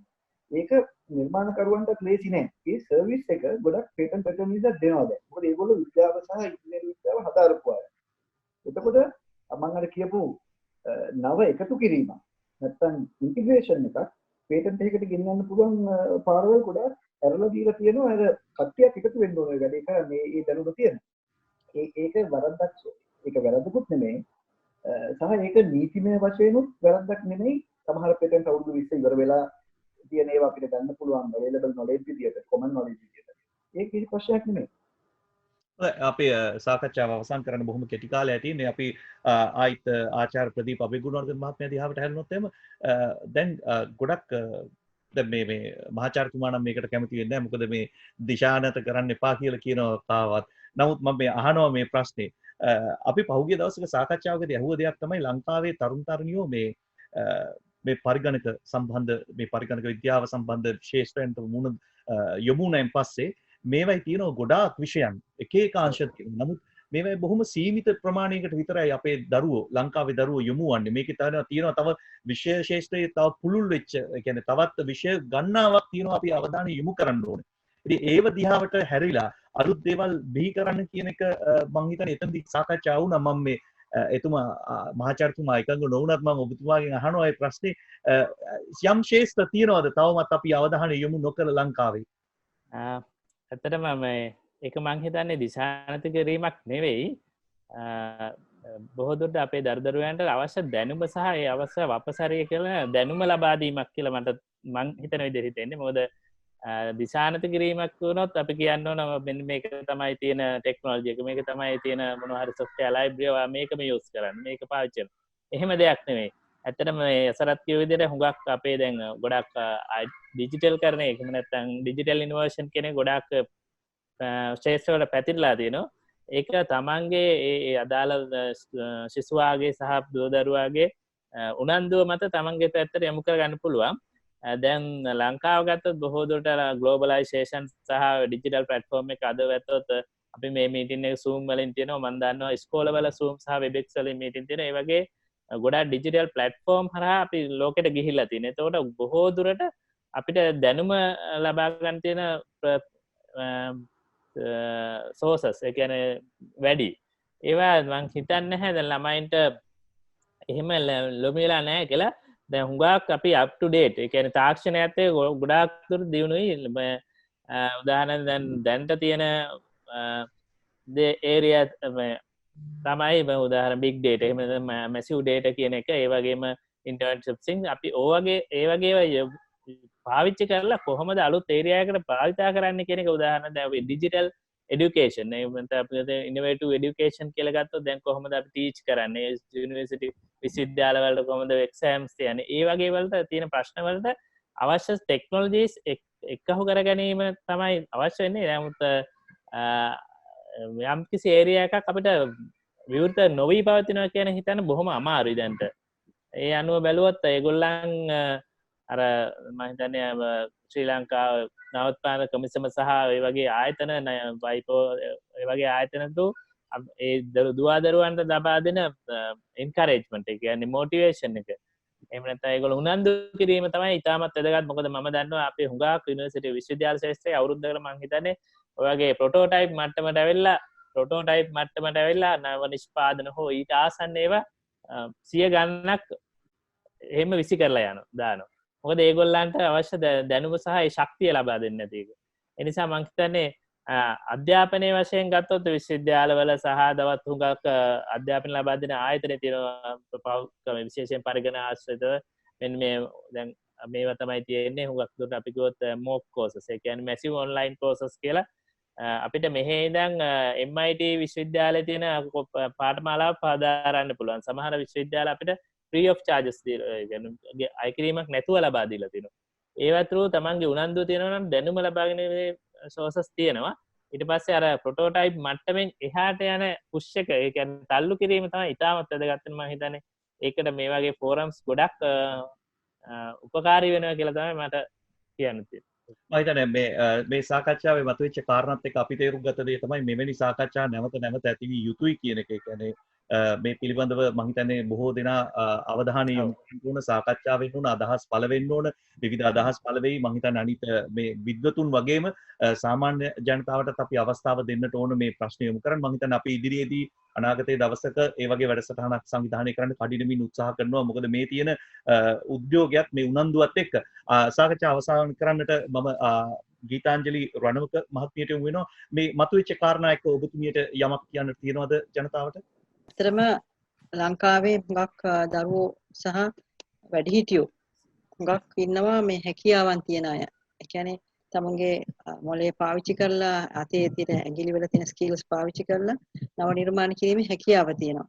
වෙලා තියෙන්නේ මම හිතනවා ඒකට අපි අර කිව්වා වගේ ඉස්සෙල්ලා සාකච්ඡාවේදී මතුවනා වගේ අපි දිරිදීම් විවිධ පැති වලින් කරන්න ඕනේ. ඒ කියන්නේ අධ්‍යාපන ශාස්ත්‍රය තුල පොඩි කාලේ ඉඳන් අධ්‍යාපනය හදාරනකොට හැම පුංචි වසරක ඉඳන්ම පටන් ගන්න ඕනේ ඒ ළමයින්ට මම හිතන්නේ නව නිර්මාණ වලට යොමු වෙන. මම හිතන්නේ ජපානයේ වගේ රටවල් අද තත්ත්වෙට මේ ඇවිල්ලා තියෙන්නේ පුංචි කාලේ ඉඳන්ම වසර අවුරුදු 5 විතර වෙනකොට නිර්මාණශීලී හැකියාවන් වලට ළමයින් යොමු කරනවා. ඉතින් අනිත් එක උත්පත්තියම ගෙනාවු යම් හැකියාවන් දරුවන්ගේ තියෙනවා. සහ ඒක දිනු කරලා දුන්නාම ඉතාමත් ඉදිරියට යන්න පුළුවන්. දැන් බුද්ධිමය දේපල කියන වචනේම අදහස දැන් අපි මේ අද කතා කරේ ඔබතුමාගේ මාතෘකාව යටතේ මේ තාක්ෂණික පැත්තෙන් විද්‍යාත්මක පැත්තේ නිර්මාණ ඒ කියන්නේ පේටන්ට් බලපත්‍රයක් ගැනීම හැකියාව. ඒතර බුද්ධිමය දේපල කිව්වම වෙළඳ ලකුණු කියලා කොටසක් තියෙනවා. ඒ කියන්නේ වාණිජ්‍ය ප්‍රජාවට. එතකොට සංගීතය පැත්තෙන් ප්‍රකාශන හිමිකම් කියලා එකක් තියෙනවා. සම්බන්ධිත අයිතිවාසිකම් කියලා තියෙනවා. මේ සියල්ලම බුද්ධිමය දේපල ගණයට වැටෙන. හැම දෙයකම මුල බැලුවොත් නව නිර්මාණ කරුවෙක්. ඒ කියන්නේ කොයි අංශයෙන් වුණත්. ඉතින් මට මේ විද්‍යාත්මක පැත්ත විතර නෙවෙයි මම හිතලා මගේ කාර්යාලයේ වෙනුවෙන් මම මෙතන මේ වැඩසටහන කරන වෙලාවේ මම කියන්න කැමතියි බුද්ධිමය දේපල කියන අදහස තුල විද්‍යාත්මක පැත්ත වෙන්න පුළුවන් සංගීතමය කලාත්මක හුඟක් දේවල් තියෙන හින්දා අපේ දරුවෝ දැන් මේ දවස්වල ගෙවල් වලට වෙලා ඉන්නවා පිටට යන්නේ නැති හින්දා කාලය හුඟක් ඉතුරුයි. එතකොට වැඩිහිටියන්ගෙත් එහෙම තමයි. ඉදිරියට යන්නේ නැති හින්දා කාලය හුඟක් ඉතුරුයි. තමුන්ගේ හැකියාව යොදවලා මොනවා හරි නිර්මාණයක් කරන්න පුළුවන් නම් හොඳයි. විද්‍යාත්මක පැත්ත වෙන්න පුළුවන්, කලාත්මක පැත්ත වෙන්න පුළුවන්. ඒ සියල්ලටම බුද්ධිමය දේපල අයිතියක් ලබා ගැනීමේ හැකියාව තියෙනවා. අපිට ඕන දෙයක් අපිට තොරතුරු ලබා දෙන්න පුළුවන්. අපේ වෙබ්සයිට් එකේ ගොඩක් තොරතුරු අපි යොදවලා තියෙනවා.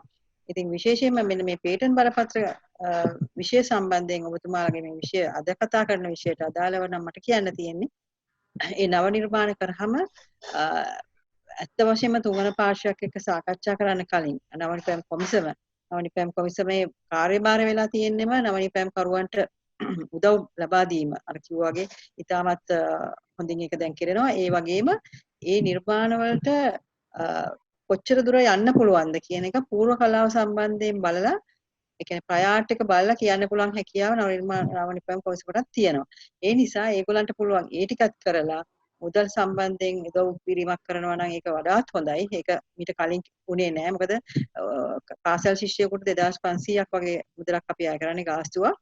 ඒ ගාස්තුව ඒ දරුවා අපිට ගෙවනකොටම ඒක නවනිපැම් කොමිසමෙන් ඒගොල්ලන්ට අපහසු ලබා දෙන්න පුළුවන් නම් ඒක ලොකු පහසුවක් වෙයි ඒගොල්ලන්ට. අන්න ඒ වගේ යම්කිසි පහසුකම් කිරීමේ හැකියාවල් තියෙන ආයතන. එතකොට අපේ අමාත්‍යාංශය යටතේ උසස් අධ්‍යාපන හා විද්‍යා තාක්ෂණ අමාත්‍යාංශය යටතේ තියෙන ඔක්කොම ආයතන අපි බැලුවොත් මේ මංජු මහත්මයා අනිත් රංගික මහත්මයා සියලු දෙනාම ඉන්නේ විද්‍යා හා උසස් අධ්‍යාපන අමාත්‍යාංශය යටතේ. අපේ අමාත්‍යාංශය යටතේම තියෙනවා මේ සම්බන්ධයෙන් උදව් කිරීමේ හැකියාවන් තියෙන ආයතන සෑහෙන සංඛ්‍යාවක්. ඉතින් අපි හැමෝගෙම ආධාර ගන්න ඕනේ. දැන් අපි අත්ත වශයෙන්ම උදාහරණයක් කිව්වොත් පේටන්ට් බලපත්‍රයක් අපි ලාංකික නිර්මාණකරුවෙකුට ලබා දුන්නාම අපි ඇත්ත ලියුමක් දෙනවා යාගේ අතට ඔබතුමා යන්න ජාතික විද්‍යා පදනමට ගිහිල්ලා කියන්න ඔබතුමාට මේක නිර්මාණය කියන්නේ අපි යාට නිර්මාණය කිරීමේ හැකියාව වාණිජමය හැකියාවක් නැහැ. මුදල්මය හැකියාවක් නැහැ. ඒකට යාට උදව්වක් ගන්න පුළුවන් නම් අහවල් තැනට ගිහිල්ලා එතන නිලධාරීන් හම්බෙලා උදව්වක් ගන්න. එතකොට වාණිජකරණය සඳහා යොමු කිරීමක් කරයි. අපි එතකොට තවදුරටත් එයාට කියනවා ආයුධ පත්‍රය දාන්න කලින් නවනිපැම් කොමිසමට ගියා වගේම බලපත්‍රය ලබා ගත්තට පස්සෙත් නවනිපැම් කොමිසමට ගිහිල්ලා මේක වාණිජකරණය සඳහා උදව්ව ලබා ගන්න. මොකද එතනින් එහාට බලපත්‍රය දුන්නාට පස්සේ වාණිජකරණය සඳහා යොමු කිරීම සඳහා පේටන්ට් බලපත්‍ර කාර්යාලයකට හැකියාව නීතිමය වශයෙන් නැහැ. මොකද අපි හැමෝටම එක විදිහකට සැලකිය යුතුයි. ලංකාවේද ලෝකෙද එන ආයුධපත් සියල්ලම එක විදිහට සැලකිය යුතුයි ජාත්‍යන්තර නීතිය යටතේ. ඒ නිසා අපි මේ බලපත්‍රය දුන්නාම අපේ ලංකාවේ ඉන්න නවනිපැම් කරන දෙන සහනය තමයි ඉතා ඉක්මනින් මේ ආයතන වලට යොමු වෙන්න. ගෙදර ගෙනහිල්ලා ඔක ලාච්චුවේ දාගෙන ඉන්න එපා. අවුරුදු 20කට ආරක්ෂාව තියෙනවා කියන්නේ ඔබතුමාට ඕන දෙයක් කරන්න පුළුවන්. මේක විකුණන්න පුළුවන් බලපත්‍රයක්. පාවිච්චි කිරීමේ බලපත්‍රයක් දෙන්න පුළුවන්. ඒ වගේ දේවල් කරලා මේක ඉදිරියට ගෙනියන්න රටට වැඩදාය වෙන්න ඕන. මොකද අපේ රටේ මම දකින දෙයක් තමයි අපි අවුරුදු 30ක් විතර තිස්සේ මේ අපේ කාර්යාලය ඉතාම හොඳින් වැඩ කරගෙන ගියාට පේටන්ට් බලපත්‍ර ලබා දීම පැත්තෙන් පේටන්ට් බලපත්‍ර ලබා ගැනීම පැත්තෙන් අපේ ආර්ථික දියුණුවට අපි දායක වෙලා මදි. දැන් පිබිදීමත් එක්ක අපිට ඒක කරන්න පුළුවන් නම් අපේ රටට මුදල් හොයාගැනීමේ හැකියාව සෑහෙන ලැබෙයි. මොකද ඇමරිකාව, ජපානය, චීනය වගේ රටවල් අද ඉන්න තැනට අඩුම ගානේ හුඟක් මේ පැත්තේ පිටිපස්සෙන් ඉඳගෙන හරි ඉස්සරහට යන්න පුළුවන්. මොකද අපි දකින්න දෙයක් තමයි ආසියා කරේ අපි හුඟක් පිටිපස්සෙන් ඉන්නේ මේ පැත්තෙන් බලනකොට. වියට්නාමය වගේ අපිට පිටිපස්සෙන් හිටපු රටවල් දැන් ගොඩක් ඉදිරියෙන් ඉන්නවා. මොකද අපි මේ නව නිර්මාණ සහ විද්‍යාත්මක අංශයේ නිර්මාණ වලට පේටන්ට් බලපත්‍රය ලබා ගැනීම සහ ඒක වාණිජකරණය කිරීම සහ රජයෙන් ඒකට ගන්න තියෙන සහාය. දැන් මේ වර්තමාන රජයෙන් සෑහෙන ඒ නිර්මාණකරුවන්ට සහන ලබා දීම සඳහා විවිධ අයවැයෙන් පවා සහන ලබා දුන්නා. ඒ අයවැය සහන පවා තියෙද්දි අපි ඒව නොගෙන ඉන්නේ නැතුව ඒක ඉදිරියට ගෙනියන්න ඕනේ. ඒ වගේම අපි අධ්‍යාපන අමාත්‍යාංශයට ඉල්ලීමක් කර යුතුයි මේ අවස්ථාවේ පොඩි වාසි දාගෙන සිලබස් එකේ අඩුම ගානේ පැයක් සුමායට දෙන්න දරුවෙකුට බුද්ධිමය දේපලක් කියන්නේ මොකද්ද? නව නිර්මාණයක් කරන්නේ මොකද්ද? අඩුම ගානේ කොලයක් නමලා දෙකට තුනට නමලා නිර්මාණයක් කරද අපි හිතමු අර ජපානයේ තියෙන අර ඔරිගමි ඒ ක්‍රමේ බලන්න අපි ඉතා පුංචි කාලේ අපි දැක්ක දෙයක් තමයි එක එක සත්තු හැදීමේ හැකියාව තියෙනවා ඒ පුංචි කොලේ. ඒක තමයි ඩිසයින් එකක් කියන්නේ. එතකොට දරුවෙකුගේ ඇඟිලි වලින් ඒ ටික කරනවා කියන්නේ දරුවගේ අභ්‍යන්තරයේ තියෙන හැකියාව එළියට එනවා මොළයත් එක්ක කෝඩිනේෂන් වෙලා. අන්න ඒවා දිනු කිරීම සඳහා මම හිතනවා අපේ අධ්‍යාපන ප්‍රතිපත්තිවල පොඩි හරි වෙනසක් කරලා එක පැයක් එක පීරියඩ් එකක් දෙන්න පුළුවන්. මොකද අපේ අපි බැලුවොත් අපිට හම්බ වෙනවා ඔය හුඟක් මේ පාසල් වල ගුරුවරු ඉතාමත් අහිංසක විදිහට මට හිතා ගන්නත් බැරි විදිහට මට කියන්නත් පුළුවන් කිසිම ඒගොල්ලන්ගේ ඉහළට යෑමේ හැකියාව මාස්ටර්ස් කරන්නද PhD කරන්නද ඒව නෙමෙයි දරුවොත් එක්ක ඒ මොනවා හරි පොඩි ගරාජ් එකක් ඉස්කෝලේ පොඩි කෑල්ලක් මඩුවක් හදාගෙන ඉවතලන ටූත් බ්‍රෂ් එක ඉවතලන ටින් එකක් අරගෙන නිර්මාණ කරනවා. ඒකට ඒක සමහර වෙලාවට පේටන්ට් බලපත්‍රය සඳහා යොමු වෙන නිර්මාණයක් නෙමෙයි වුණත් ඒක කාර්මික සැලසුම් කියන කොටසක් තියෙනවා. Industrial design. අර ඉස්සෙල්ලා අපිට මම හිතන්නේ කතා කළා අර අලුත් එකම තියෙන නිර්මාණය අලුතෙන් අපේ කොටස් ටිකක් දාලා වියදම් අඩු ක්‍රමවේදයකට හදන්න. අපිටම ඒක සමහර විට අපිට ඩිසයින් කොටසට කරගෙන ඒ දරුවට හරි කාය නිර්මාණකරුට ඩිසයින් එකක් රෙජිස්ටර් කරලා දෙන්න පුළුවන් වෙන්නේ. ඒක අවුරුදු 15කට වළංගුත් වෙනවා. අර වගේ අමාරුත් නෑ. පේටන්ට් බායදුම් පත්‍රයක් දානවා වගේ අමාරුත් නෑ. ඒක පෙනුම වෙනස් කිරීමක් සහ තාක්ෂණික නොවන ආගණේ වෙනස් කිරීමක් තියෙනවා නම් ඒක ඩිසයින් එකක් හැටියට යොමු වෙන්න පුළුවන්. අපි හැමතිස්සෙම දැන් මට හිතෙනවා මම මගේ පැත්තෙන් බලනකොට මගේ ආයතනයේ පැත්තෙන් බලනකොට අපි නීතිය ගැන කතා කරනවා ආරක්ෂා කරගන්න කියලා කියනවා. එතකොට මිනිස්සුන්ට නිදහසක් නැද්ද? නිර්මාණයක් කරලා එළියට දාන්න. දැන් අර මංජු මහත්මයා කිව්වා වගේ පේටන්ට් බලපත්‍ර වලට යොමු වෙන්න ඕනේ නැහැ. ඒක නිදහසේ තියමු අපි. ඉතින් හොඳයි. එහෙම වෙනවනම් නිදහසේ ඉඳලා නිදහසේ පාවිච්චි කිරීමේ හැකියාව ලෝකේ තියෙනවා නම් අපේ මිනිස්සු ඒ තරම් අවංක නම් සෑහෙන උදළුවක් අපිට යන්න පුළුවන්. අපිට එහෙම යන්න බැරිලා තියෙන්නේ ඒ නිදහසේ තියෙන දේත් අරගෙන අයදුම් පත්‍රයක් යොමු කරලා මේක මගේ පේටන්ට් එක මේක මගේ නිර්මාණය කියලා අයදුම් පත්‍රයක් දාන මිනිස්සු මේ රටේ මේ ලෝකේ හැමතැනම ඉන්නවා. ඉතින් අපේ රටේ මේ මට අහන්න තියෙන දේවල් මේ පැහැදිලිවම තියෙන දේවල් තමයි ලංකාවේ පුංචි දරුවෝ කරන නිර්මාණ සමහර එක්සිබිෂන්ස් වලදී ජාත්‍යන්තර ජපානයේ අපි නම කියන්න හොඳ නැහැ වෙන රටවල් වල තාක්ෂණික ගණයේ අය ආචාර්ය උපාධිය තියෙන වගේ අය ඇවිල්ලා ඒක ඇතුල් පැත්තට හදාරනවා. හදාගෙන ගිහිල්ලා එහෙදී මේ නිර්මාණය එළියට දාලා ඒක එයාගේ පේටන්ට් බලපත්‍රයක් ඇටියට එළියට ගන්නවා. අපි ඒවට ඉඩ දෙන්න ඕනේ නැහැ කියලා මම කියන්නේ. මේක යම්කිසි ආරක්ෂාවක් අපි අරන් තිබ්බොත් ඒ ජාත්‍යන්තරයෙන් අපෙන් මුදවගෙන යන දේවල් අපිට නවත්තන්න හැකියාවක් තියෙනවා. ඒ පේටන්ට් බලපත්‍රය විතරයි ඒකට බැරියර් එකක් කරලා අපිට දාන්න පුළුවන්. ඒක නිසා මම හැමතිස්සෙම පේටන්ට් බලපත්‍ර ගන්න කියලා මේ කියනවා නීතියක් හදාගෙන ඉන්නවා. ඒ වගේ කියලා අපි විවේචනයකට ලක් වෙන්නත් පුළුවන්. මම කියන්නේ ඒ ලාච්චුවේ දාගෙන ඉන්න ඒ දැනුම රාජ්‍ය හිර කරගෙන ඉන්න දැනුම කොලයකට දාලා අයදුම් පත්‍රයක් එක්ක අපිට යොමු කරන්න අර ඉස්සෙල්ලා කිව්වා වගේ රුපියල් 10000කට අඩු සංඛ්‍යා මුදල් සංඛ්‍යාවක් අපි අය කරන්නේ. එතකොට දරුවෙකුට 2500යි. සාමාන්‍ය මිනිස්සෙකුට 4000ක් විතර. ආයතනයකට 8000ක් විතර. ලෝකේ බැලුවොත් අයදුම් පත්‍රයක් දාන්න ලක්ෂ ගණන් වියදම් වෙනවා. ඉතින් ඒ නිසා මේ පොඩි දේ කරලා ආරක්ෂාව අරගෙන ඒ සඳහා අපෙන් ලොකු අපේ නිලධාරීන් ඉන්නවා ගොඩාක් උදව් කරනවා. අපි අපේ සීමාවෙන් පිටට ගිහිල්ලා අයදුම්කරුවට අයදුම් පත්‍රය සකසා ගැනීම සඳහා පවා ඉස්සෙල්ලා කිව්වා වගේ අමාරු නිසා අපි අපේ සීමාව තුළින් පිටට ගිහිල්ලා අයදුම්කරුට උදව් කරනවා. මේක මෙහෙමයි පුරවන්නේ කියලා ක්ලේම් එක හදන්නේ මෙහෙමයි කියලා අපිම නිර්මාණය ඉදිරියට ගෙනියන්න උදව් කරන ගොඩාක් අවස්ථා තියෙනවා. අපේ නිර්මාණකරුවෝ පේටන්ට් බලපත්‍ර ලැබිච්ච අයගෙන් අහුවොත් කියයි. ඒ නිසා අපේ කාර්යාලයෙන් ලොකු සේවයක් නිලධාරීන් විසින් කරනවා. ඒ නිසා එතෙන්ට යොමු කරවන්න හැම ආයතනයකටම අපි ආදරයෙන් කරුණාවෙන් ඉල්ලා සිටිනවා. පුළුවන් නම් ආවොත් මෙහෙම නිර්මාණයක් තියෙනවා කියලා අපිට යොමු කරන්න අඩු ගානේ අපේ අදහසක් අරගෙන ඒක පීඩන කිරීමේ හැකියාව තියෙනවද කියලා හරි මූලික වශයෙන් බලා ගැනීමේ හැකියාව තියෙනවා. ඉතින් කාර්යාලයේ ඇරිහම අපිට මීට වැඩි ලොකු සේවයක් කරන්න පුළුවන් අපි ඔන්ලයින් කරන සේවයට වැඩිය. බොහොම ස්තුතියි බුද්ධිමය දේපළ අධ්‍යක්ෂ ජනරාල් ගීතාංජලි රණක මහත්මියට. මම හිතන්නේ මහාචාර්යතුමනි අපි සාකච්ඡාව අවසන් කරන්න වෙනවා ඔබතුමාගේ අදහස් සමගින්. මම හිතන්නේ එතුමිය යෝජනා ගණනාවක් කරා ඔබතුමාගේ ආයතනයටත් ඒ වගේම ඉදිරියේදී කෙරෙන්න ඕන කාරණා කීපයක් ගැන. අවසාන වශයෙන් මේ අහගෙන ඉන්න ප්‍රේක්ෂකයින්ට අපිට විශේෂයෙන් කියන්න තියෙන දේ අපි කියලා අපි සාකච්ඡාව අවසන් කරන්නටයි බලාපොරොත්තු වෙන්නේ.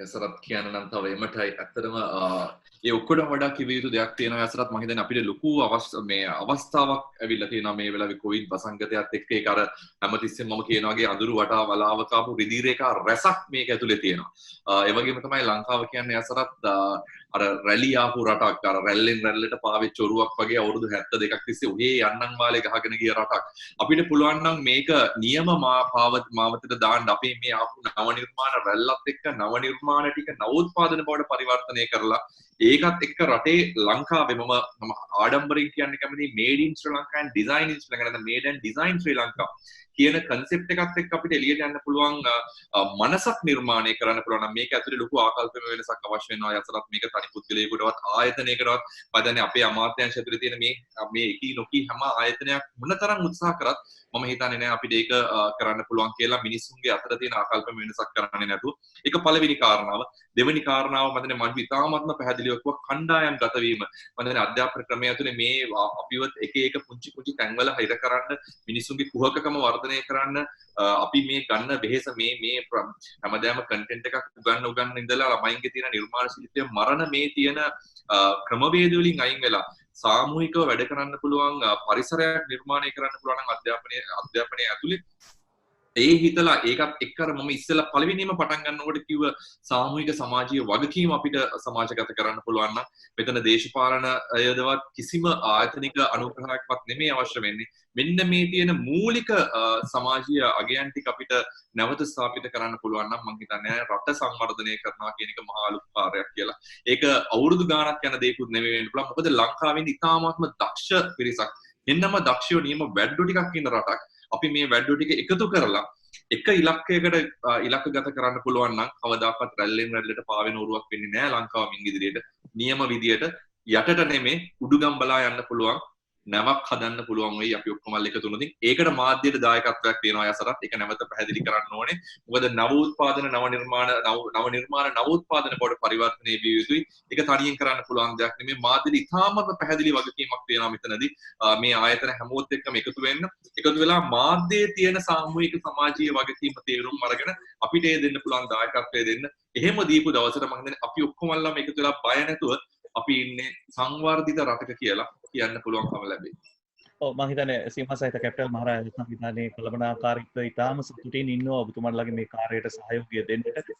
පහුගිය සති කිහිපය තුලම අපිට අපේ කළමනාකාරීත්වය දෙස්තුන්නේ මේ නව නිෂ්පාදන සඳහා දරුදරියන් උනන්දු කරවන්න මේ සඳහා අවශ්‍ය සහාය ලබා දෙන්න කියලා මම හිතන්නේ ඔබතුමාලගේ ආයතනය ඇතුළු අනිකුත් මේ අද මේ අවස්ථාවට සහභාගී වෙන හැමෝගෙම උනන්දුව තියෙන්නේ මේ වෙලාවේ මේ කටයුත්ත සඳහා උපරිම සහයෝගයක් දෙන එක. අනිත් එක තමයි මම හිතන්නේ ඊයේ ඔබතුමා කිව්වා මේ ඇතිවලා තියෙන මේ රැල්ල කැරල්ලක් බවට පත් කරන්න ඕනේ කියලා. මම හිතන්නේ ඒකට අපි සම්පූර්ණ සහයෝගය දෙනවා. ඒ සඳහා අපි පෙරී සිටිනවා. මම හිතන්නේ ඒ සඳහායි අපි නැගිටිව් ශ්‍රී ලංකා වැඩසටහන යටතේත් නව නිෂ්පාදන සඳහා තරුණ තරුණියන්ට අවස්ථාව දුන්නේ. ඒ ආරම්භ කරපු සැනින්ම මම හිතන්නේ ඔබතුමාම අපිට දුරකථනයෙන් අම්තලා ඒ කටයුත්ත වෙන්න ඕන ආකාරය ගැන පැහැදිලි කිරීමක් කරා. මම හිතන්නේ ඒ අනුව අපි ඉදිරියේදී මේ කටයුතු කරන්නත් බලාපොරොත්තු වෙනවා. ඉතින් මේ වගේ සාකච්ඡා මම හිතන්නේ ඉදිරියේදීත් අපි කරන්න ඕන අලුත් අදහස් අලුත් අදහස් ඉදිරිපත් කරන අයට යන්නට පාර මේ විදිහට අපිට කියලා දෙන්න පුළුවන්කම තියෙනවා නම් ඉතාලම මම හිතන්නේ මේ අවස්ථාවේ වෙන්නට ඕන දේ එයයි. ඒ නිසායි අපි අද මේ වැඩසටහන සම්බන්ධ කරගන්න බලාපොරොත්තු වෙන්නේ. ඒ වගේම ස්තුතිවන්ත වෙන්නට ඕන. ඉතාමත් කාර්යබහුල අවස්ථාවක ඔබ සියලුම දෙනා මේ අවස්ථාවේ අපිට මේ කාලය ලබා දීම පිළිබඳව අපි යලිත් දවසක ඉදිරියේදී මේ වගේ සාකච්ඡාවකින් හමු වෙන බලාපොරොත්තු වෙන සමුගන්නවා. ඔබ සියලු දෙනාට සුබදායි දවසක්. අයිබෝන්. ආයුබෝවන් බොහොම ස්තුතියි.